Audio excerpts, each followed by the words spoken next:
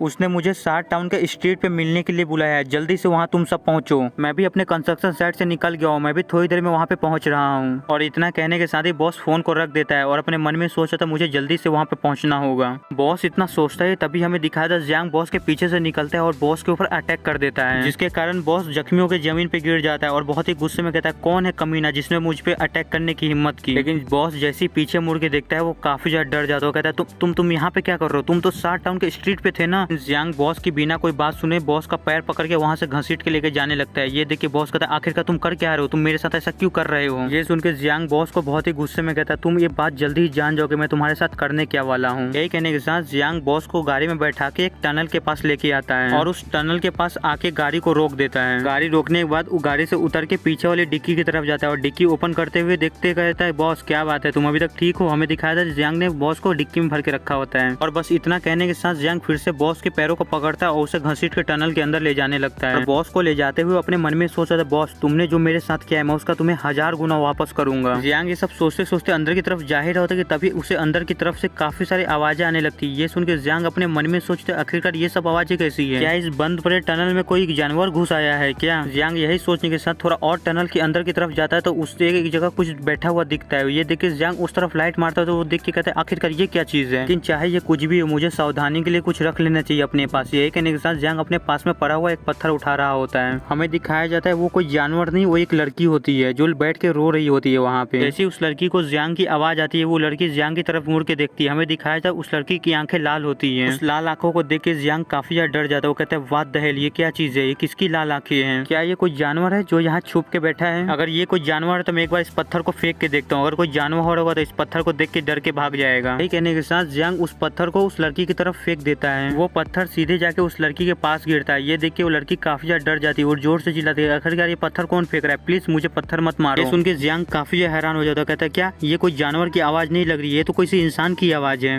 यही सोचने के साथ जियांग जब अच्छे से लाइट वहाँ मारता है तो उसे दिखता है कि वहाँ पे एक लड़की बैठी हुई है। उस लड़की को देख के जियांग अपने मन में सोचता है सिट, क्या मैंने अभी एक लड़की पे पत्थर चलाया, लेकिन आखिरकार इतनी टाइम पे ये लड़की यहाँ पे कर क्या रही है? लेकिन जब जियांग उस लड़की को ध्यान से देखता है तो हमें दिखाया था उस लड़की के हाथ पैर बंधे हुए होते हैं, जिसे देख के जियांग अपने मन में सोचा था इस लड़की को देख के लगता है कि इसे किडनैप करके यहाँ पे लाया गया है। लेकिन आखिरकार इस लड़की को किडनैप करके यहाँ पे लाया कौन है और इसे अकेला छोड़ दिया है? लगता है कि यहाँ पे कुछ और भी गड़बड़ चल रहा है। यही सोचने के साथ जियांग उस लड़की से पूछता है क्या तुम ठीक हो, तुम्हें कुछ हुआ तो ही ना? ये सुन के वो लड़की कहती आखिरकार तुम कौन हो, क्या तुम्हें मेरे ब्रदर ने यहाँ पे भेजा है मुझे बचाने के लिए? उस लड़की के फेस को देख के जियांग अपने मन में सोच रहे क्या मैंने इसको कहीं देखा है क्या, लेकिन मुझे याद नहीं आ रहा। लेकिन तभी जियांग कहता है 1 मिनट मुझे याद आ गया, आज ही मैंने इस लड़की को एक कार में देखा था, एक कार के विंडो से मुझे घूरे जा रही थी, जिसकी वजह से मुझे काफी अजीब लग रहा था इसे देख के। अभी मुझे पता चला कि ये मुझे घूर नहीं रही थी, ये मुझसे मदद मांग रही थी। यही सोचने के साथ जियांग अपने जेब से किसी चीज को निकालने लगता है। जियांग को अपने जेब से ऐसे कुछ निकालते हुए देख के वो लड़की काफी ज्यादा डर जाती है। वो जियांग से कहती है प्लीज प्लीज मुझे कुछ मत करना। हमें दिखाता जियांग अपने जेब से एक नाइफ निकाला होता है और नाइफ निकालने के बाद उस लड़की के पैरों की रस्सी काट रहा होता है। आगे जियांग उस लड़की की रस्सी काटते हुए उससे पूछ रहा होता है क्या तुम्हें पता है तुम्हें यहाँ पे लाने वाले कौन थे और कितने थे। ये सुन के वो लड़की कहती नहीं मुझे नहीं पता वो लोग कौन थे, मुझे इतना पता है कि वो 2 लोग थे और मुझे यहाँ पे छोड़ के चले गए और मैं काफी देर से भूखी हूँ, मुझे काफी ज्यादा भूख लगी है। ये सुन के जियांग अपने मन में सोच रहा था जो भी लोग इसे यहाँ पे किडनैप करके लाए हैं वो इसके साथ कुछ गलत करना चाहते थे। जियांग ये सब सोचे होते तभी वहाँ पे कुछ आवाज आती है जिसे सुन के वो लड़की काफी ज्यादा डर जाती है। वो जल्दी से जियांग को गले लगा लेती है। आगे वो लड़की जियांग से कहती बिग ब्रदर मुझे यहाँ पे काफी ज्यादा डर लग रहा है। ये सुन के जियांग उसको कहता है तुम चिंता मत करो, ये सिर्फ एक चूहा था। और उस लड़की को देखते हुए अपने मन में सोच रहा होता है ये लड़की सच में काफी ज्यादा ग्रो हो गई है और आप लोग को पता ही है किस ग्रो होने की बात कर रहा है। आगे में उस लड़की को दिखाया जाता है जो फिर से अपनी आंखों को एक्टिवेट कर लेती है। और मैं आपको पहले ही बता दूं ये लड़की अपनी आंखों से किसी को भी अपने वश में कर सकती है। अपनी आंखों को एक्टिवेट करने के बाद जियांग से कहती है बिग ब्रदर मेरे पैर में चोट लगी है, क्या आप मुझे उठा के यहाँ से बाहर के लेके जा सकते हैं। यही कहने के साथ वो लड़की अपने मन में सोच रही होती है मुझे पता है तुम मुझे जरूर उठाओगे क्योंकि मैंने तुम्हारे से बहुत को देखा है जो सामने से तो दिखाते हैं कि वो काफी ज्यादा शरीफ है लेकिन अंदर से काफी बड़े कमीने होते हैं और तुम भी उन लोग से कुछ अलग नहीं हो, तुम भी उन्हीं लोग में से हो। ये सुन के जियांग उसको अपना फोन थमा देता है और उससे कहता है मुझे माफ करना, मैं तुम्हें उठा के बाहर की तरफ नहीं ले जा सकता हूँ, तुम पुलिस को फोन कर लो, पुलिस आके तुम्हें जल्दी ही बचा लेगी, मैं तुम्हारे लिए बस इतना ही कर सकता था इसलिए अपना ख्याल रखना, मैं यहाँ से जा रहा हूँ। ये सुन के वो लड़की काफी ज्यादा हैरान हो जाती है। वो अपने मन में सोच रही थी क्या इसने मुझे रिजेक्ट कर दिया, आज से पहले किसी भी बंदे ने मेरे इस ऑफर को रिजेक्ट नहीं किया, मैंने जब भी अपने चार्म का लोगों पे यूज किया लोग मेरे जाल में हमेशा फंसे ही है, चाहे इस लड़के में कुछ भी स्पेशल क्यों ना हो, मैं इस लड़के को ऐसे यहाँ से जाने नहीं दे सकते, मुझे एक बार फिर से ट्राई करना होगा। यही कहने के साथ वो लड़की फिर जियांग को पकड़ लेती है और कहती है बिग ब्रदर मुझे काफी डर लग रहा है, प्लीज मुझे अकेला छोड़ के मत जाओ ना, क्या तुम मेरे साथ यहाँ रुक नहीं सकते हो। ये सुन के जियांग कहता नहीं मुझे माफ करना, मैं तुम्हारे साथ यहाँ रुक नहीं सकता हूँ, मेरे पास और भी बहुत सारे काम है जो मुझे करने हैं इसलिए मुझे यहाँ से जाना होगा, तुम अपना ख्याल रखना, तुम पुलिस को फोन कर लो वो तुम्हें आके जरूर बचा लेंगे। यही कहने के साथ जियांग उसको बाय बोल के वहाँ से चला जाता है। ये सुन के वो लड़की अपने मन में सोच रही होती आखिरकार इस लड़के के अंदर अलग क्या था, मेरा चार्म इस लड़के पे काम क्यों नहीं किया, आज से पहले मेरे साथ ऐसा कभी भी नहीं हुआ, किसी भी मर्द ने मुझे इतनी बुरी तरह से पहले कभी नहीं रिजेक्ट किया है। वो लड़की ये सब सोच ही रही होती कि तभी उसे कुछ लोगों की आने की आवाज सुनाई देती है। इस आवाज को सुन के वो लड़की कहती है क्या बात है, लगता है कि यहाँ पे कुछ और मेहमान आए हैं। यही कहने के साथ वो लड़की वहाँ पे खड़ी होकर उनके सामने बड़े आराम से चलने लगती है, जिसे देख के वो लोग कहते हैं आखिरकार ये लड़की कौन है और इतनी रात को यहाँ पे क्या कर रही है। यही कहने के साथ उन दोनों में से एक बंदा उस लड़की को कहता है हे लड़की आखिरकार तुम कौन हो और तुम यहाँ पे क्या कर रही हो। लेकिन वो लड़की उसके बातों को पूरी तरह से इग्नोर कर देती है। तो वो बंदा अपने पास एक गन निकाल लेता है और उस लड़की से कहता है तुम्हें सुनाई नहीं दिया, मैंने तुमसे कुछ पूछा, क्या तुम कोई बहरी हो क्या। ये सुन के वो लड़की पीछे की तरफ मुड़ती है और अपनी आंखों को एक्टिवेट कर लेती है और उनके ऊपर अपने चार्म का यूज करती है। वो लड़की जैसी अपने चार्म का यूज करती है हमें दिखाया था वो दोनों ही बंदे उसके पूरी तरह से काबू में आ जाते हैं। ये देख के वो लड़की कहती फाइनली इन दोनों पे मेरे चार्म का यूज हुआ, अब मैं इन दोनों के साथ बड़े आराम से खेलूंगी। यही कहने के साथ वो लड़की उन दोनों बंदों से कहती है तुम दोनों मेरे पास आओ, मुझे उम्मीद है कि तुम मुझे सेटिस्फाई करोगे। उस लड़की के इतना कहने के साथ हमें बस ब्लड को उड़ते हुए दिखाया जाता है। इसी के साथ हमें कुछ देर बाद का सीन दिखाया जाता है जहाँ पे उस लड़की ने उन दोनों बंदों को मार दिया होता है और उन दोनों बंदों को देखते हुए अपने मन में सोचे थे मुझे इनके साथ ज्यादा मजा नहीं आया, लेकिन मुझे बस एक चीज समझ नहीं आया मेरे चार्म ने उस बंदे के ऊपर क्यों नहीं काम किया, अगर उस बंदे के ऊपर मेरे चार्म ने काम कर दिया होता तो मुझे काफी ज्यादा मजा आता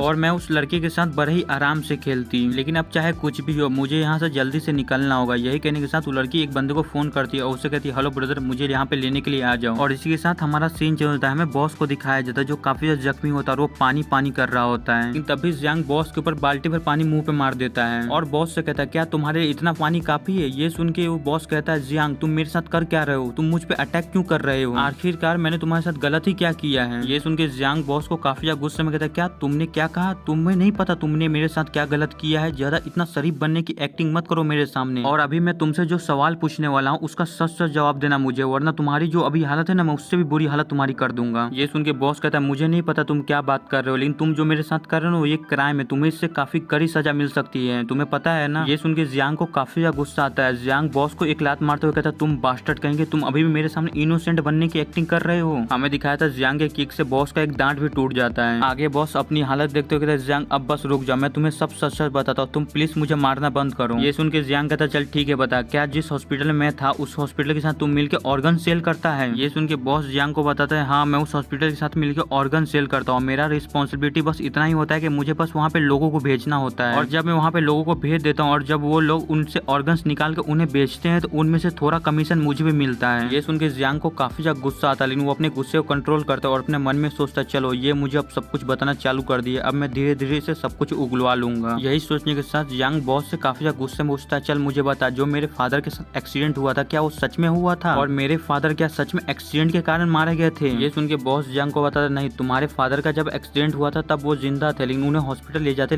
ही वो रास्ते में मर गए थे। ये सुन के जियांग कहता है क्या सच में तुम सच बोल रहे हो ना, तुम झूठ तो नहीं बोल रहे हो ना। ये सुन के बॉस घबराते हुए कहता है नहीं मैं तुमसे झूठ बोलने की हिम्मत कैसे कर सकता हूँ, अगर मैंने तुमसे झूठ बोला तो मुझे पता है तुम मुझे मार डालोगे। ये सुन के जियांग बोलता है अच्छा ठीक है तू जो बोल रहा है मैं उस पर भरोसा कर लेता हूँ, मेरे बस एक लास्ट सवाल का जवाब दे, मेरा पासपोर्ट और मेरा वीजा कहाँ पे है। ये सुन के बॉस जियांग को बताता है तुम जिस हॉस्पिटल में रह रहे थे उसी हॉस्पिटल के मार्क्यूस को मैंने तुम्हारा पासपोर्ट और वीजा दे दिया था। ये सुन के जियांग कहता है चलो अब मैंने तुमसे सारी जानकारी ले ली तो मैं तुम्हें अब मार के खत्म कर देता हूँ, मैं तुम्हें जिंदा छोड़ के कोई मुसीबत नहीं रखना चाहता अपने लिए। ये सुन के बॉस काफी ज्यादा घबरा जाता है, वो कहता है जियांग तुम मेरे साथ ऐसा नहीं कर सकते, तुमने कहा अगर मैं तुम्हें सच सच बताऊंगा सब कुछ तो तुम मुझे जिंदा छोड़ दोगे। ये सुन के जियांग कहता है हाँ मैंने कहा तो था लेकिन अब मेरा मूड चेंज हो गया है, लेकिन मैं तुम्हें इतनी आसानी से नहीं मारूंगा, तुम चिंता मत करो, मैं तुम्हारे साथ पहले कुछ मजे करूंगा, तुमने जो मेरे फादर और अंकल यू के साथ किया उसका बदला तो मैं तुमसे लेके रहूंगा, इसलिए अगर मैंने तुम्हें बिना तरपाए बिना तुम्हें टॉर्चर किए ऐसे ही मार दिया तो ये मेरे फादर और अंकल यू की बेइज्जती होगी। इसी के साथ हमें बस उस टनल से चिल्लाने की आवाज आने लगती है और इसी के साथ हमारा सीन चेंज होता है, हमें जियांग को फिर से उसी दूसरे वर्ल्ड में दिखाया जाता है जहाँ पे जियांग आने के बाद अपने मन में सोच रहा होता है आखिरकार मैं यहाँ पे फिर से कैसे आ गया, मैं तो अभी उस बंद पड़े टनल में था, मैं अचानक इस जगह पे कैसे टेलीपोर्ट हो गया। और मुझे जहाँ तक याद है ये तो वही जगह है जहाँ पे मैंने कल उस फ्लावर मॉन्स्टर को मारा था, लेकिन एक मिनट मैं यहाँ पे आया हूँ तो अभी यहाँ पे दिन है लेकिन अभी तो कुछ देर पहले रात थी, अचानक यहाँ पे दिन कैसे हो गया। लेकिन तभी जियांग के दिमाग की बत्ती जलती है और उसे समझ में आता है कि वो अपने वर्ल्ड में नहीं है, वो किसी और वर्ल्ड में टेलीपोर्ट हुआ है। ये समझने के बाद वो अपने मन में सोच रहे क्या ऐसा पॉसिबल भी हो सकता है, क्या हम दूसरे वर्ल्ड में भी जा सकते हैं, ऐसा कैसे हो सकता है। लेकिन जियांग ये सब सोच ही होता है कि तभी जियांग के सामने सिस्टम विंडो आता है जिसे देख के जियांग अपने मन में सोच रहा होता है मुझे पहले ही एक चीज समझ नहीं आ रहा है कि मैं इस वर्ल्ड में आया कैसे और ये गेम जैसा पैनल मेरे बार बार सामने आ जा रहा है। लेकिन एक सेकंड आखिरकार इस विंडो पे क्या लिखा है, उस पे लिखा हुआ था तुम्हारे पास 3 एट्रीब्यूट हैं और तीनों ही अभी काफी ज्यादा कम है, अभी तुम काफी ज्यादा कमजोर हो। वो पढ़ने के बाद जियांग अपनी बॉडी को देखते हुए अपने मन में सोच रहा होता है लगता है कि मेरी रियल बॉडी यहाँ पे टेलीपोर्ट नहीं होती, मेरी बस साउल और मेरी कॉन्शियसनेस ही यहाँ पे आती है। लेकिन कुछ भी हो यहाँ जो मॉन्स्टर है वो रियल वर्ल्ड में एग्जिस्ट नहीं करते हैं और यहाँ पे मेरे पास कोई हथियार भी नहीं है जिससे मैं अपने आप को डिफेंड कर सकूं, इसलिए मुझे इस पत्थर पे ही डिपेंड रहना होगा और किसी भी मुसीबत से बचने के लिए इसी को यूज करना होगा। यही कहने के साथ जियांग वहाँ से एक पत्थर उठा लेता है, लेकिन तभी जियांग को एक स्मेल आने लगती है जिसे सुन के जियांग कहते हैं आखिरकार ये कैसी स्मेल है, सच में काफी ज्यादा अच्छी स्मेल है, क्या इस वीरान सी जगह मेरे अलावा भी कोई है क्या मुझे वहाँ पे जाके चेक करना चाहिए, चलो वहाँ पे जाके चेक करते आखिरकार है कौन वहाँ पे। यही कहने के साथ जिस जगह से स्मेल आ रही होती है उस जगह की तरफ जियांग जाने लगता है। जियांग जैसे उस जगह पहुंचता है तो वो देखता है कि वहाँ पे भी एक फ्लावर मॉन्स्टर है जिसे देख के जियांग अपने मन में सोच रहा होता है इस फ्लावर मॉन्स्टर से काफी अच्छी फ्रेग्रेंस निकल रही है, लगता है कि ये फ्लावर मॉन्स्टर अपने स्पेशल फ्रेग्रेंस से ही अपने शिकार को अपने पास अट्रैक्ट करता है। और ये फ्लावर मॉन्स्टर कल वाले फ्लावर मॉन्स्टर से काफी ज्यादा डिफरेंस है, ये वाला फ्लावर मॉन्स्टर अपनी जगह से मूव नहीं कर सकता, ये फ्लावर मॉन्स्टर ग्राउंड में ही अटका हुआ है। ये फ्लावर मॉन्स्टर भले ही अपनी जगह से मूव नहीं कर सकता लेकिन ये फ्लावर मॉन्स्टर सच में काफी ज्यादा खतरनाक है, मेरे अंदर अभी इतनी ज्यादा पावर नहीं है कि मैं इस फ्लावर मॉन्स्टर से फेस टू फेस लड़ सकूं। यही सोचने के साथ जियांग अपने पास में पड़ा हुआ एक पत्थर देखता है जिसे देख के उसे एक आइडिया आता है और इसी के साथ जियांग उस पत्थर को उठाता है और उस फ्लावर मॉन्स्टर पे मार देता है और अपने मन में सोचता है मैं एक बार ट्राई करता हूँ ये फ्लावर मॉन्स्टर कैसा रिएक्ट करता है जब इसके पास कोई शिकार आता है। जियांग ने जो पत्थर फेंका होता है वो सीधे जाकर उस फ्लावर मॉन्स्टर को लगता है और थोड़ी देर तक तो वो फ्लावर मॉन्स्टर कोई मूव नहीं करता है, कोई हरकत नहीं करता है। ये देखिए जियांग अपने मन में सोचता है आखिरकार ये फ्लावर मॉन्स्टर मूव क्यों नहीं कर रहा है। जियांग अपने मन में इतना सोचता है कि तभी हमें दिखाया था वो फ्लावर मॉन्स्टर का जीभ बाहर निकल आता है और फ्लावर मॉन्स्टर उस पत्थर को अपनी जीभ से पकड़ने लगता है और उसको अपनी जीभ से पकड़ने के बाद उसको खा जाता है जिसे देख के जियांग काफी ज्यादा हैरान हो जाता है। लेकिन जैसे ही वो फ्लावर मॉन्स्टर उस पत्थर को खाता है वो फ्लावर मॉन्स्टर उस पत्थर को बाहर की तरफ फेंक देता है। ये देख के जियांग अपने मन में सोचता है इस फ्लावर मॉन्स्टर के पास अपनी कोई आंखें नहीं है इसलिए देख नहीं सकता कि आखिरकार ये खा क्या रहा है, ये बस अपनी इंस्टिंक्ट पे भरोसा रखता है, इसके आजू बाजू जो चीज मूव करती है ये उसको खा जाता है, भले ही वो कोई भी चीज क्यों न हो बस उसके सामने वो चीज मूव करती होनी चाहिए तब उसे वो चीज लिविंग थिंग लगेगी और उससे उसका खाना लगेगा। यही सोचने के साथ जियांग एक और बड़ा पत्थर उठा लेता है। पत्थर उठाने के बाद अपने मन में सोचता है भले मेरे पास इतनी स्ट्रेंथ नहीं है कि मैं इससे फेस टू फेस लड़ सकूं लेकिन मैं इस फ्लावर मॉन्स्टर को इतना थका दूंगा कि ये मेरे सामने कुछ कर ही नहीं पाएगा। यही कहने के साथ जियांग और भी काफी सारे पत्थर उस फ्लावर मॉन्स्टर की तरफ फेंकने लगता है, लेकिन काफी सारे पत्थर फेंकने के बाद भी वो मॉन्स्टर नहीं थकता। ये देख के जियांग अपने मन में सोचता है लगता है कि इतने पत्थर से काम नहीं बनेगा, मुझे और भी काफी सारे पत्थर फेंकने पड़ेंगे तभी ये मॉन्स्टर जाके थकेगा। यही सोचने के साथ जियांग और भी काफी सारे पत्थर उस फ्लावर मॉन्स्टर की तरफ फेंकता है लेकिन उस फ्लावर मॉन्स्टर को कोई भी असर नहीं पड़ता उन सारे पत्थरों का। वो फ्लावर मॉन्स्टर उन सारे पत्थरों को खा के उगल देता है। ये देख के जियांग कहता है मुझे विश्वास नहीं हो रहा, ये फ्लावर मॉन्स्टर अभी तक नहीं थका है। मैं काफी लंबे समय से इस फ्लावर मॉन्स्टर पे पत्थर फेंके जा रहा हूँ, ये फ्लावर मॉन्स्टर कोई असर ही नहीं पड़ रहा है। यही सोचने के साथ जियांग और भी स्पीड में काफी सारे पत्थर उस फ्लावर मॉन्स्टर पे फेंकने लगता है। फेंकते हुए कह रहा था अब मैं देखता हूँ बास्टर तुम थकते कैसे नहीं हो। ऐसे ही जियांग काफी देर तक लगातार पत्थर फेंकते ही रहता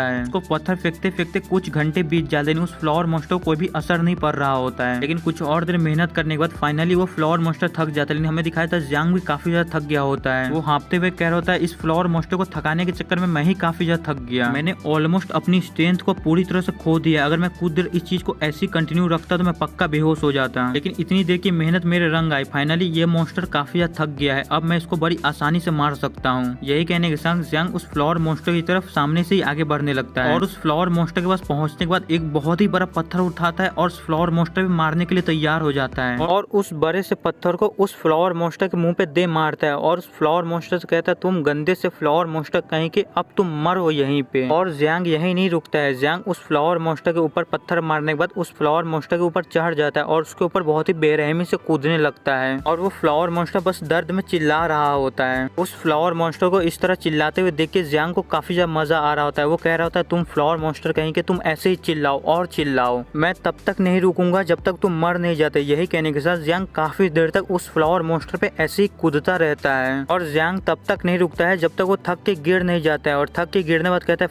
फाइनली ये फ्लावर मॉन्स्टर मारा गया। सच में इस फ्लावर मॉन्स्टर को मारना काफी ज्यादा हार्ड है। ये फ्लावर मॉन्स्टर जमीन में गिरा हुआ था फिर भी इसे मारना इतना ज्यादा हार्ड था मेरे लिए। मैंने अपनी सारी एनर्जी को लॉस्ट कर दिया था, मेरे पास अब बिल्कुल भी ताकत नहीं बची है।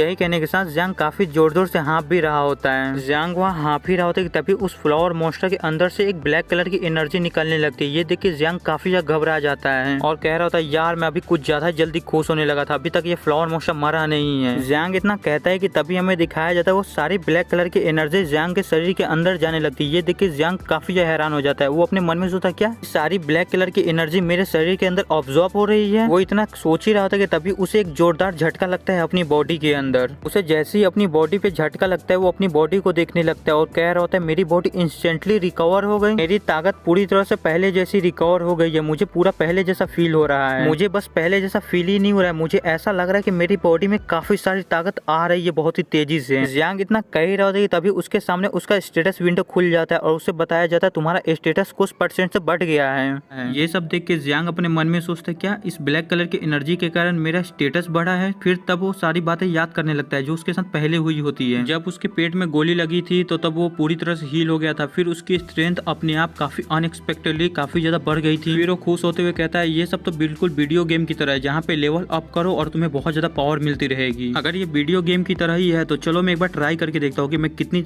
स्ट्रेंथ गेन कर सकता हूँ, ले सकता हूँ। यही सोचने के साथ जियांग और भी काफी ज्यादा तेजी से उस फ्लावर मॉन्स्टर के ऊपर मुक्का मारने लगता है और ऐसी काफी देर तक उस फ्लावर मॉन्स्टर पे मुक्का मारने के बाद फिर अपने पंच को देखते हुए अपने मन में सोच रहा होता है इस फ्लावर मॉन्स्टर को मार रहा हूँ तो मुझे ऐसा फील हो रहा है जैसे मैं किसी चाकू से किसी बटर को काट रहा हूँ। लेकिन चाहे कुछ भी हो, अगर मैं इस वर्ल्ड में जितनी अपनी स्ट्रेंथ और अपनी स्टेटस को बढ़ा पाया मेरे लिए उतना ही ज्यादा अच्छा होगा और मैं उतना ही ज्यादा पावरफुल बनूंगा। यही कहने के जियांग पागलों जैसा वहाँ पे हंसने लगता है। जियांग वहाँ पागलों जैसा हंस ही रहा था कि तभी जियांग को पीछे से किसी चीज की आवाज आती है। ये सुन के जियांग कहते हैं आखिरकार ये कैसी अजीब सी आवाज है। जियांग यही कहने के साथ वहाँ पे एक बड़े से पत्थर के पीछे छुप जाता है और वो देखने लगता है कि आखिरकार ये कैसी आवाज थी और कहाँ से आ रही है। फिर वो जब सामने की तरफ देखता है तो काफी हैरान हो जाता है। वो कहते हैं आखिरकार ये क्या चीज है। हमें दिखाया जाता है उसकी तरफ धुएं जैसा कोई मॉन्स्टर बढ़ रहा होता है काफी तेजी से। उस चीज को देख के जियांग काफी डर जाता है। वो कहता है आखिरकार ये क्या चीज है। लेकिन आगे जियांग कुछ समझ पाता कुछ कर पाता उससे पहले ही जियांग बेहोश होने लगता है और अपने मन में सोचता है आखिरकार चल क्या रहा है, मुझे अचानक फिर से अपनी बॉडी के अंदर इतनी कमजोरी क्यों महसूस हो रही है। जियांग के इतना सोचने के साथ ही जियांग वहीं पे जमीन के ऊपर गिर जाता है और वहां से गायब होना चालू हो जाता है। और फिर इसी के साथ हमारा सीन चेंज होता है। हमें जियांग को एक जगह सोया हुआ दिखाया जाता है और वो काफी मजे में सो रहा होता है। फिर कुछ देर बाद वो अपनी नींद से जागता है और उठते हुए कह रहा होता है क्या मैं अपने वर्ल्ड में वापस आ गया। यार सच में वो ट्यूटोरियल तो एकदम दिमाग खराब कर देने वाला था। मैं काफी ज्यादा थक गया हूँ, उन सारे मॉन्स्टर से डील करना तो सच में काफी ज्यादा मुश्किल है यार। लेकिन चलो अपने एट्रीब्यूट को चेक किया जाए कि मेरा एट्रीब्यूट कितना ज्यादा बड़ा है। यही कहने के साथ जियांग अपने स्टेटस विंडो को खोल लेता है जहाँ पे उसकी स्ट्रेंथ 1.4 होती है और एजिलिटी 1.3 और फिजिक 1.5 की होती है। जिसे देख के जियांग कहता है मेरे एट्रीब्यूट इतने भी ज्यादा बुरे नहीं और मैं पक्का कंफर्म हूँ कि मैं उस वर्ल्ड में लेवल अप करके इस वर्ल्ड में भी ताकतवर बन सकता हूँ। मेरा पहले ओरिजिनल प्लान ये था कि मैं पहले अपने पासपोर्ट को वापस लूंगा और अपने होम टाउन जाऊंगा और वहाँ से पुलिस को बताऊंगा कि कैसे एसटी हॉस्पिटल लोगों के ऑर्गन्स निकाल के गैर कानूनी तरीके से बेच रहा है। लेकिन अब मैं खुद ही लेवल अप करके इतना ज्यादा पावरफुल बन सकता हूँ कि मैं अकेले उस हॉस्पिटल को डिस्ट्रॉय कर सकूं।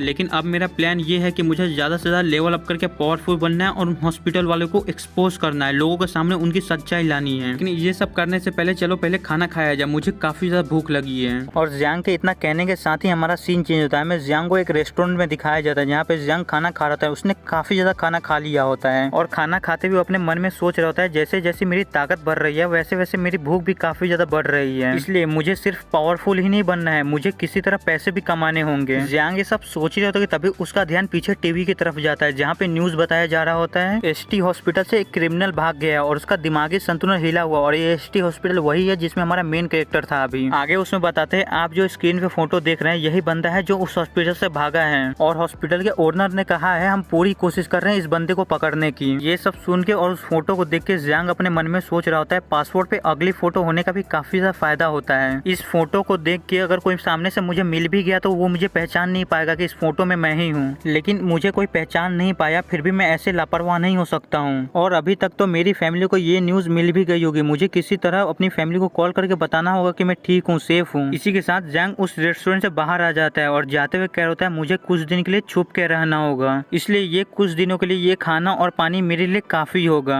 जियांग ये सब कहते हुए अपनी कार की तरफ जा ही रहा होता है कि तो वो देखता है कि उसकी कार में कोई पहले से ही बंदा बैठा हुआ है और उसकी कार को स्टार्ट करने की कोशिश कर रहा है। जियांग जैसे ही उस बंदे को अपनी कार में देखता है जियांग जल्दी से चिल्ला के कहता है हे तुम कर क्या रहे हो मेरी कार में। ये सुनते ही वो बंदा अपने पास से एक चाकू निकाल लेता है और जियांग से कहता है हे इस कार की चाबी मुझे दे दो और तुम्हारे पास जितने भी पैसे सब निकाल के मेरे पास दे दो, और अगर तुमने नहीं दिया तो तुम जानते हो तुम्हारे साथ क्या हो सकता है। वो बंदा इतना कहता है कि हमें जियांग को दिखाया जाता है जो उसकी बातों को फुल इग्नोर करके उस बंदे से कहता है हे तो वो मेरी लास्ट चिप्स की पैकेट थी। ये सुन के वो बंदा कहता है हे बास्टर आखिरकार तुम बोल क्या रहे हो, मैंने तुमसे कहा ना इस कार की चाबी और तुम्हारे पास जितने भी पैसे वो निकाल के मुझे दे दो। लेकिन जियांग उस बंदे की बातों को फुल इग्नोर कर देता है और उस बंदे के उस हाथ को जल्दी से पकड़ लेता है जिसमें उसने चाकू पकड़ा हुआ होता है। पकड़ने के बाद उस बंदे के हाथों को बहुत बुरी तरह से मोड़ देता है और हाथ मोड़ने के बाद उस बंदे के मुंह पे एक बहुत ही जोरदार मुक्का मारता है और उस बंदे से कहता है तुम्हारी हिम्मत कैसी हुई मेरे लास्ट चिप्स के पैकेट को खाने की। हमें दिखाया था जियांग के एक ही मुक्के में वो बंदा वहीं ढेर हो जाता है। ये देख के जियांग अपने मन में सोचता है क्या मैंने कुछ ज्यादा ही अपनी पावर का यूज कर दिया क्या। फिर हमें उस बंदे की हालत दिखाया जाती है जो काफी ज्यादा खराब होती है, उसके दांत भी टूट गए होते हैं पूरी तरह से। आगे जियांग उस बंदे को देखते हुए कह रहा था लगता है कि मैंने एक और मर्डर कर दिया और जियांग का हाथ भी कांप रहा होता है। लेकिन यार सच में मैं इस बंदे को मारना नहीं चाहता था, मैं इस बंदे को बस एक लेसन सिखाना चाहता था। ये बंदा बस गलती से मरा है लेकिन कोई भी मेरी बातों पर भरोसा नहीं करेगा कि मैंने इस बंदे को गलती से मारा है। जियांग इतना कहता है कि तभी उसे अपनी बॉडी में एक बहुत ही जोरदार झटका लगता है। आगे वो अपने सर को पकड़ते हुए कह रहा था आखिरकार मेरे साथ हो क्या रहा है, मुझे इस बंदे को मारने में काफी एक्साइटेड फील हो रहा है, आखिरकार मुझे हो क्या रहा है, मुझे कुछ भी समझ नहीं आ रहा है। फिर वो जल्दी से अपने आप को होश में लाता और कहता है क्या ऐसा हो सकता है, मुझे जो पावर मिल रही है जिस तरह मेरी पावर बढ़ रही है उसके कारण ही मेरे माइंड पे कोई असर पड़ रहा है, लेकिन अभी ये सही टाइम नहीं है कि मैं इसके बारे में सोचूं, मुझे जल्दी से इसकी बॉडी को ठिकाने लगाना होगा। जियांग के इतना कहने के साथ ही हमारा फिर से सीन चेंज होता है, उसी बंद पड़े टनल को दिखाया जाता है जहाँ जियांग उसी बंदे की डेड बॉडी को लेकर आया हुआ होता है, उसे एक जगह छुपाते हुए कह रहा होता है भाई मुझे माफ करना, मैं तुझे मारना नहीं चाहता था, बस गलती से मारा गया मेरे हाथों, भगवान तेरी आत्मा को शांति दे। और इसी के साथ जियांग उस बंदे की डेड बॉडी को वहाँ छुपा के वहाँ से अपनी कार को लेकर चला जाता है। और फिर इसी के साथ हमारा सीन चेंज होता है, हमें जियांग को उसी दूसरे वर्ल्ड में दिखाया जाता है जहाँ पे जियांग अपने आजू बाजू देखते हुए कह रहा होता है लगता है कि वो ब्लैक शैडो यहाँ से चली गई है, वो यहाँ पे नहीं है। यही कहने के साथ जियांग उसी जगह पे जाता है जहाँ पे उसने कल उस फ्लावर मॉन्स्टर को मारा था। आगे वो वहाँ पे जाने के बाद उस जगह को देखते हुए कह रहा होता है लगता है कि फ्लावर मॉन्स्टर यहाँ से गायब हो गया है, लेकिन जो वो ब्लैक शैडो थी मुझे लगता है कि वो फ्लावर मॉन्स्टर के अंदर से जो ब्लैक कलर की एनर्जी निकली थी उसके कारण ही अट्रैक्ट होकर यहाँ पे आया था। यही कहने के साथ जियांग वहाँ पे जो बची खुची ब्लैक कलर की एनर्जी होती है उसे अपने हाथ पे लेते हुए कह रहा होता है ये ब्लैक कलर की एनर्जी ये सच में काफी ज्यादा पावरफुल है, ये एनर्जी इतना भी ज्यादा सिंपल नहीं है जितना हमें दिखता है। यही कहने के साथ जियांग वहाँ थोड़ा और आगे दिखता है तो वहाँ पे काफी सारी हड्डियां पड़ी हुई होती है उस फ्लावर मॉन्स्टर की। उन सारी हड्डियों में से एक शार्प हड्डी को जियांग उठाने के बाद उसे देखते हुए कह रहा होता है इस हड्डी को इस ब्लैक कलर की एनर्जी से कुछ भी नहीं हुआ, इसका मतलब इस हड्डी की पावर काफी ज्यादा एक्स्ट्रा ऑर्डिनरी है। यही कहने के साथ जियांग उस हड्डी को ट्राई करता है, जियांग उस हड्डी को एक पत्थर पे मारता है, वो पत्थर भी टूट जाता है लेकिन उस हड्डी को कुछ भी नहीं होता है। ये देख के जियांग कहता है ये हड्डी बिल्कुल डैगर की तरह एकदम धारदार है, ये मेरे डैगर की तरह काम आ सकती है, लेकिन पता नहीं क्यों ये टूटी हुई हड्डियां मुझे काफी ज्यादा फेमिलियर लग रही है। यही कहने के साथ जियांग जब अपने चारों तरफ देखता है तो वो काफी ज्यादा हैरान हो जाता है, कहता है ये ऐसा कैसे हो सकता है, ये जो मेरे चारों तरफ है ये कोई पत्थर नहीं है, ये टूटी हुई हड्डियां हैं। ये जगह तो मैंने जितना इमेजिन किया था उससे भी कहीं ज्यादा खतरनाक है। जियांग के इतना कहने के साथ ही हमारा सीन चेंज होता है। हमें जियांग को रियल वर्ल्ड में दिखाया जाता है जहाँ पे वो सो रहा होता है। फिर कुछ देर बाद ही वो अपनी नींद से जाग जाता है। वो जागने के बाद कह रहा होता है लगता है कि दिन हो गया है, लेकिन पूरी रात मैं वहाँ पे घूमा लेकिन मुझे कुछ भी नहीं मिला। मैं पूरी रात बस वहाँ घूमता ही रहा। वो इतना कहता है कि तभी उसे अपने हाथ की उंगली में दर्द होता है। ये देख के वो अपने हाथ को उठा के जब चेक करता है तो उसके हाथ में काला काला निशान पड़ा होता है, जिसे देख के जियांग कहता है ये ब्लैक कलर की एसेंस तो सच में काफी ज्यादा डरावनी है।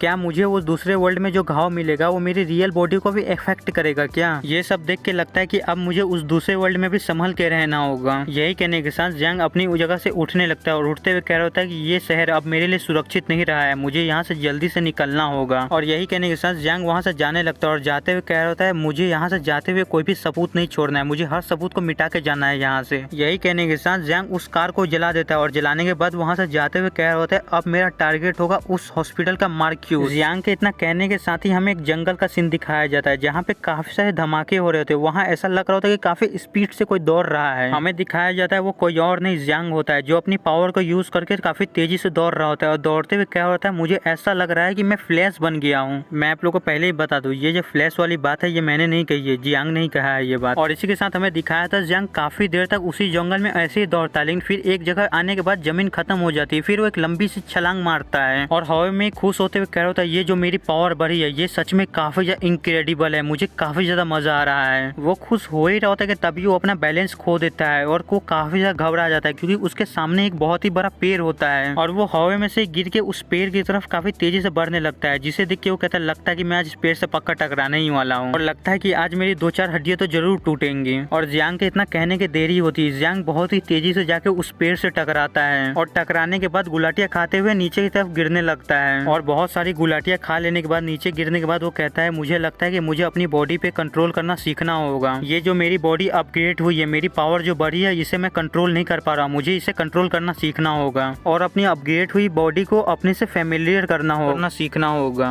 तो चलो इस काम में देरी नहीं करते हैं और इस ट्रेनिंग को अभी से स्टार्ट करते हैं। यही कहने के साथ जियांग अपनी ट्रेनिंग को स्टार्ट कर देता है और वो कुछ टाइम तक ऐसी अपनी ट्रेनिंग करता रहता है। इसी के साथ हमारा सीन चेंज होता है, हमें कहीं और का सीन दिखाया जाता है जहाँ पे एक बंदा एक लड़के को मार रहा होता है और वो बंदा उस लड़के को बहुत ही बुरी तरह से मारता है और जमीन पे गिरा देता है और वो लड़का जमीन पे गिरने के बाद दर्द में कहरा रहा होता है। वो बंदा यही नहीं रोकता है, वो बंदा उस लड़के को कॉलर से पकड़ लेता है और उससे कहता है तुम्हारे पास जितने भी पैसे, तुम्हें जितने भी पॉकेट मनी मिली है सब मुझे दे दो और अगर तुमने मुझे पैसे नहीं दिए तो तुम जानते हो मैं तुम्हारे साथ क्या कर सकता हूँ। ये सुन के वो लड़का कहता है मेरे पास कोई पैसे नहीं, मैं तुम्हें कहाँ से पैसे दूँ। ये सुन के उस लड़के को काफी ज्यादा गुस्सा आ जाता है। वो कहता है तुम बास्टर्ड कहेंगे, तुम मुझसे झूठ बोलोगे, मुझे पता है तुम्हारे पास पैसे है, तुम चुपचाप निकाल के मुझे अपने सारे पैसे दे दो वरना आज सच में तुम मेरे हाथों बहुत बुरी तरह से पीटोगे। यही कहने के साथ वो बंदा उस लड़के को जैसे ही एक पंच मारने वाला होता है उस बंदे के कोई पीछे से हाथ पकड़ लेता है और कहता है तुम आखिरकार कर क्या रहे हो। ये सुन के वो बंदा जैसे ही पीछे मुड़ के देखता है, हमें दिखाया जाता है वो कोई और नहीं जियांग होता है और जियांग को देख के वो बंदा कहता है आखिरकार तुम कौन हो। ये सुन के जियांग उस बंदे को कहता है मैं कोई भी हूँ, उससे फर्क नहीं पड़ता है, लेकिन तुम्हारी हिम्मत कैसी एक छोटे से बच्चे को बुली करने की।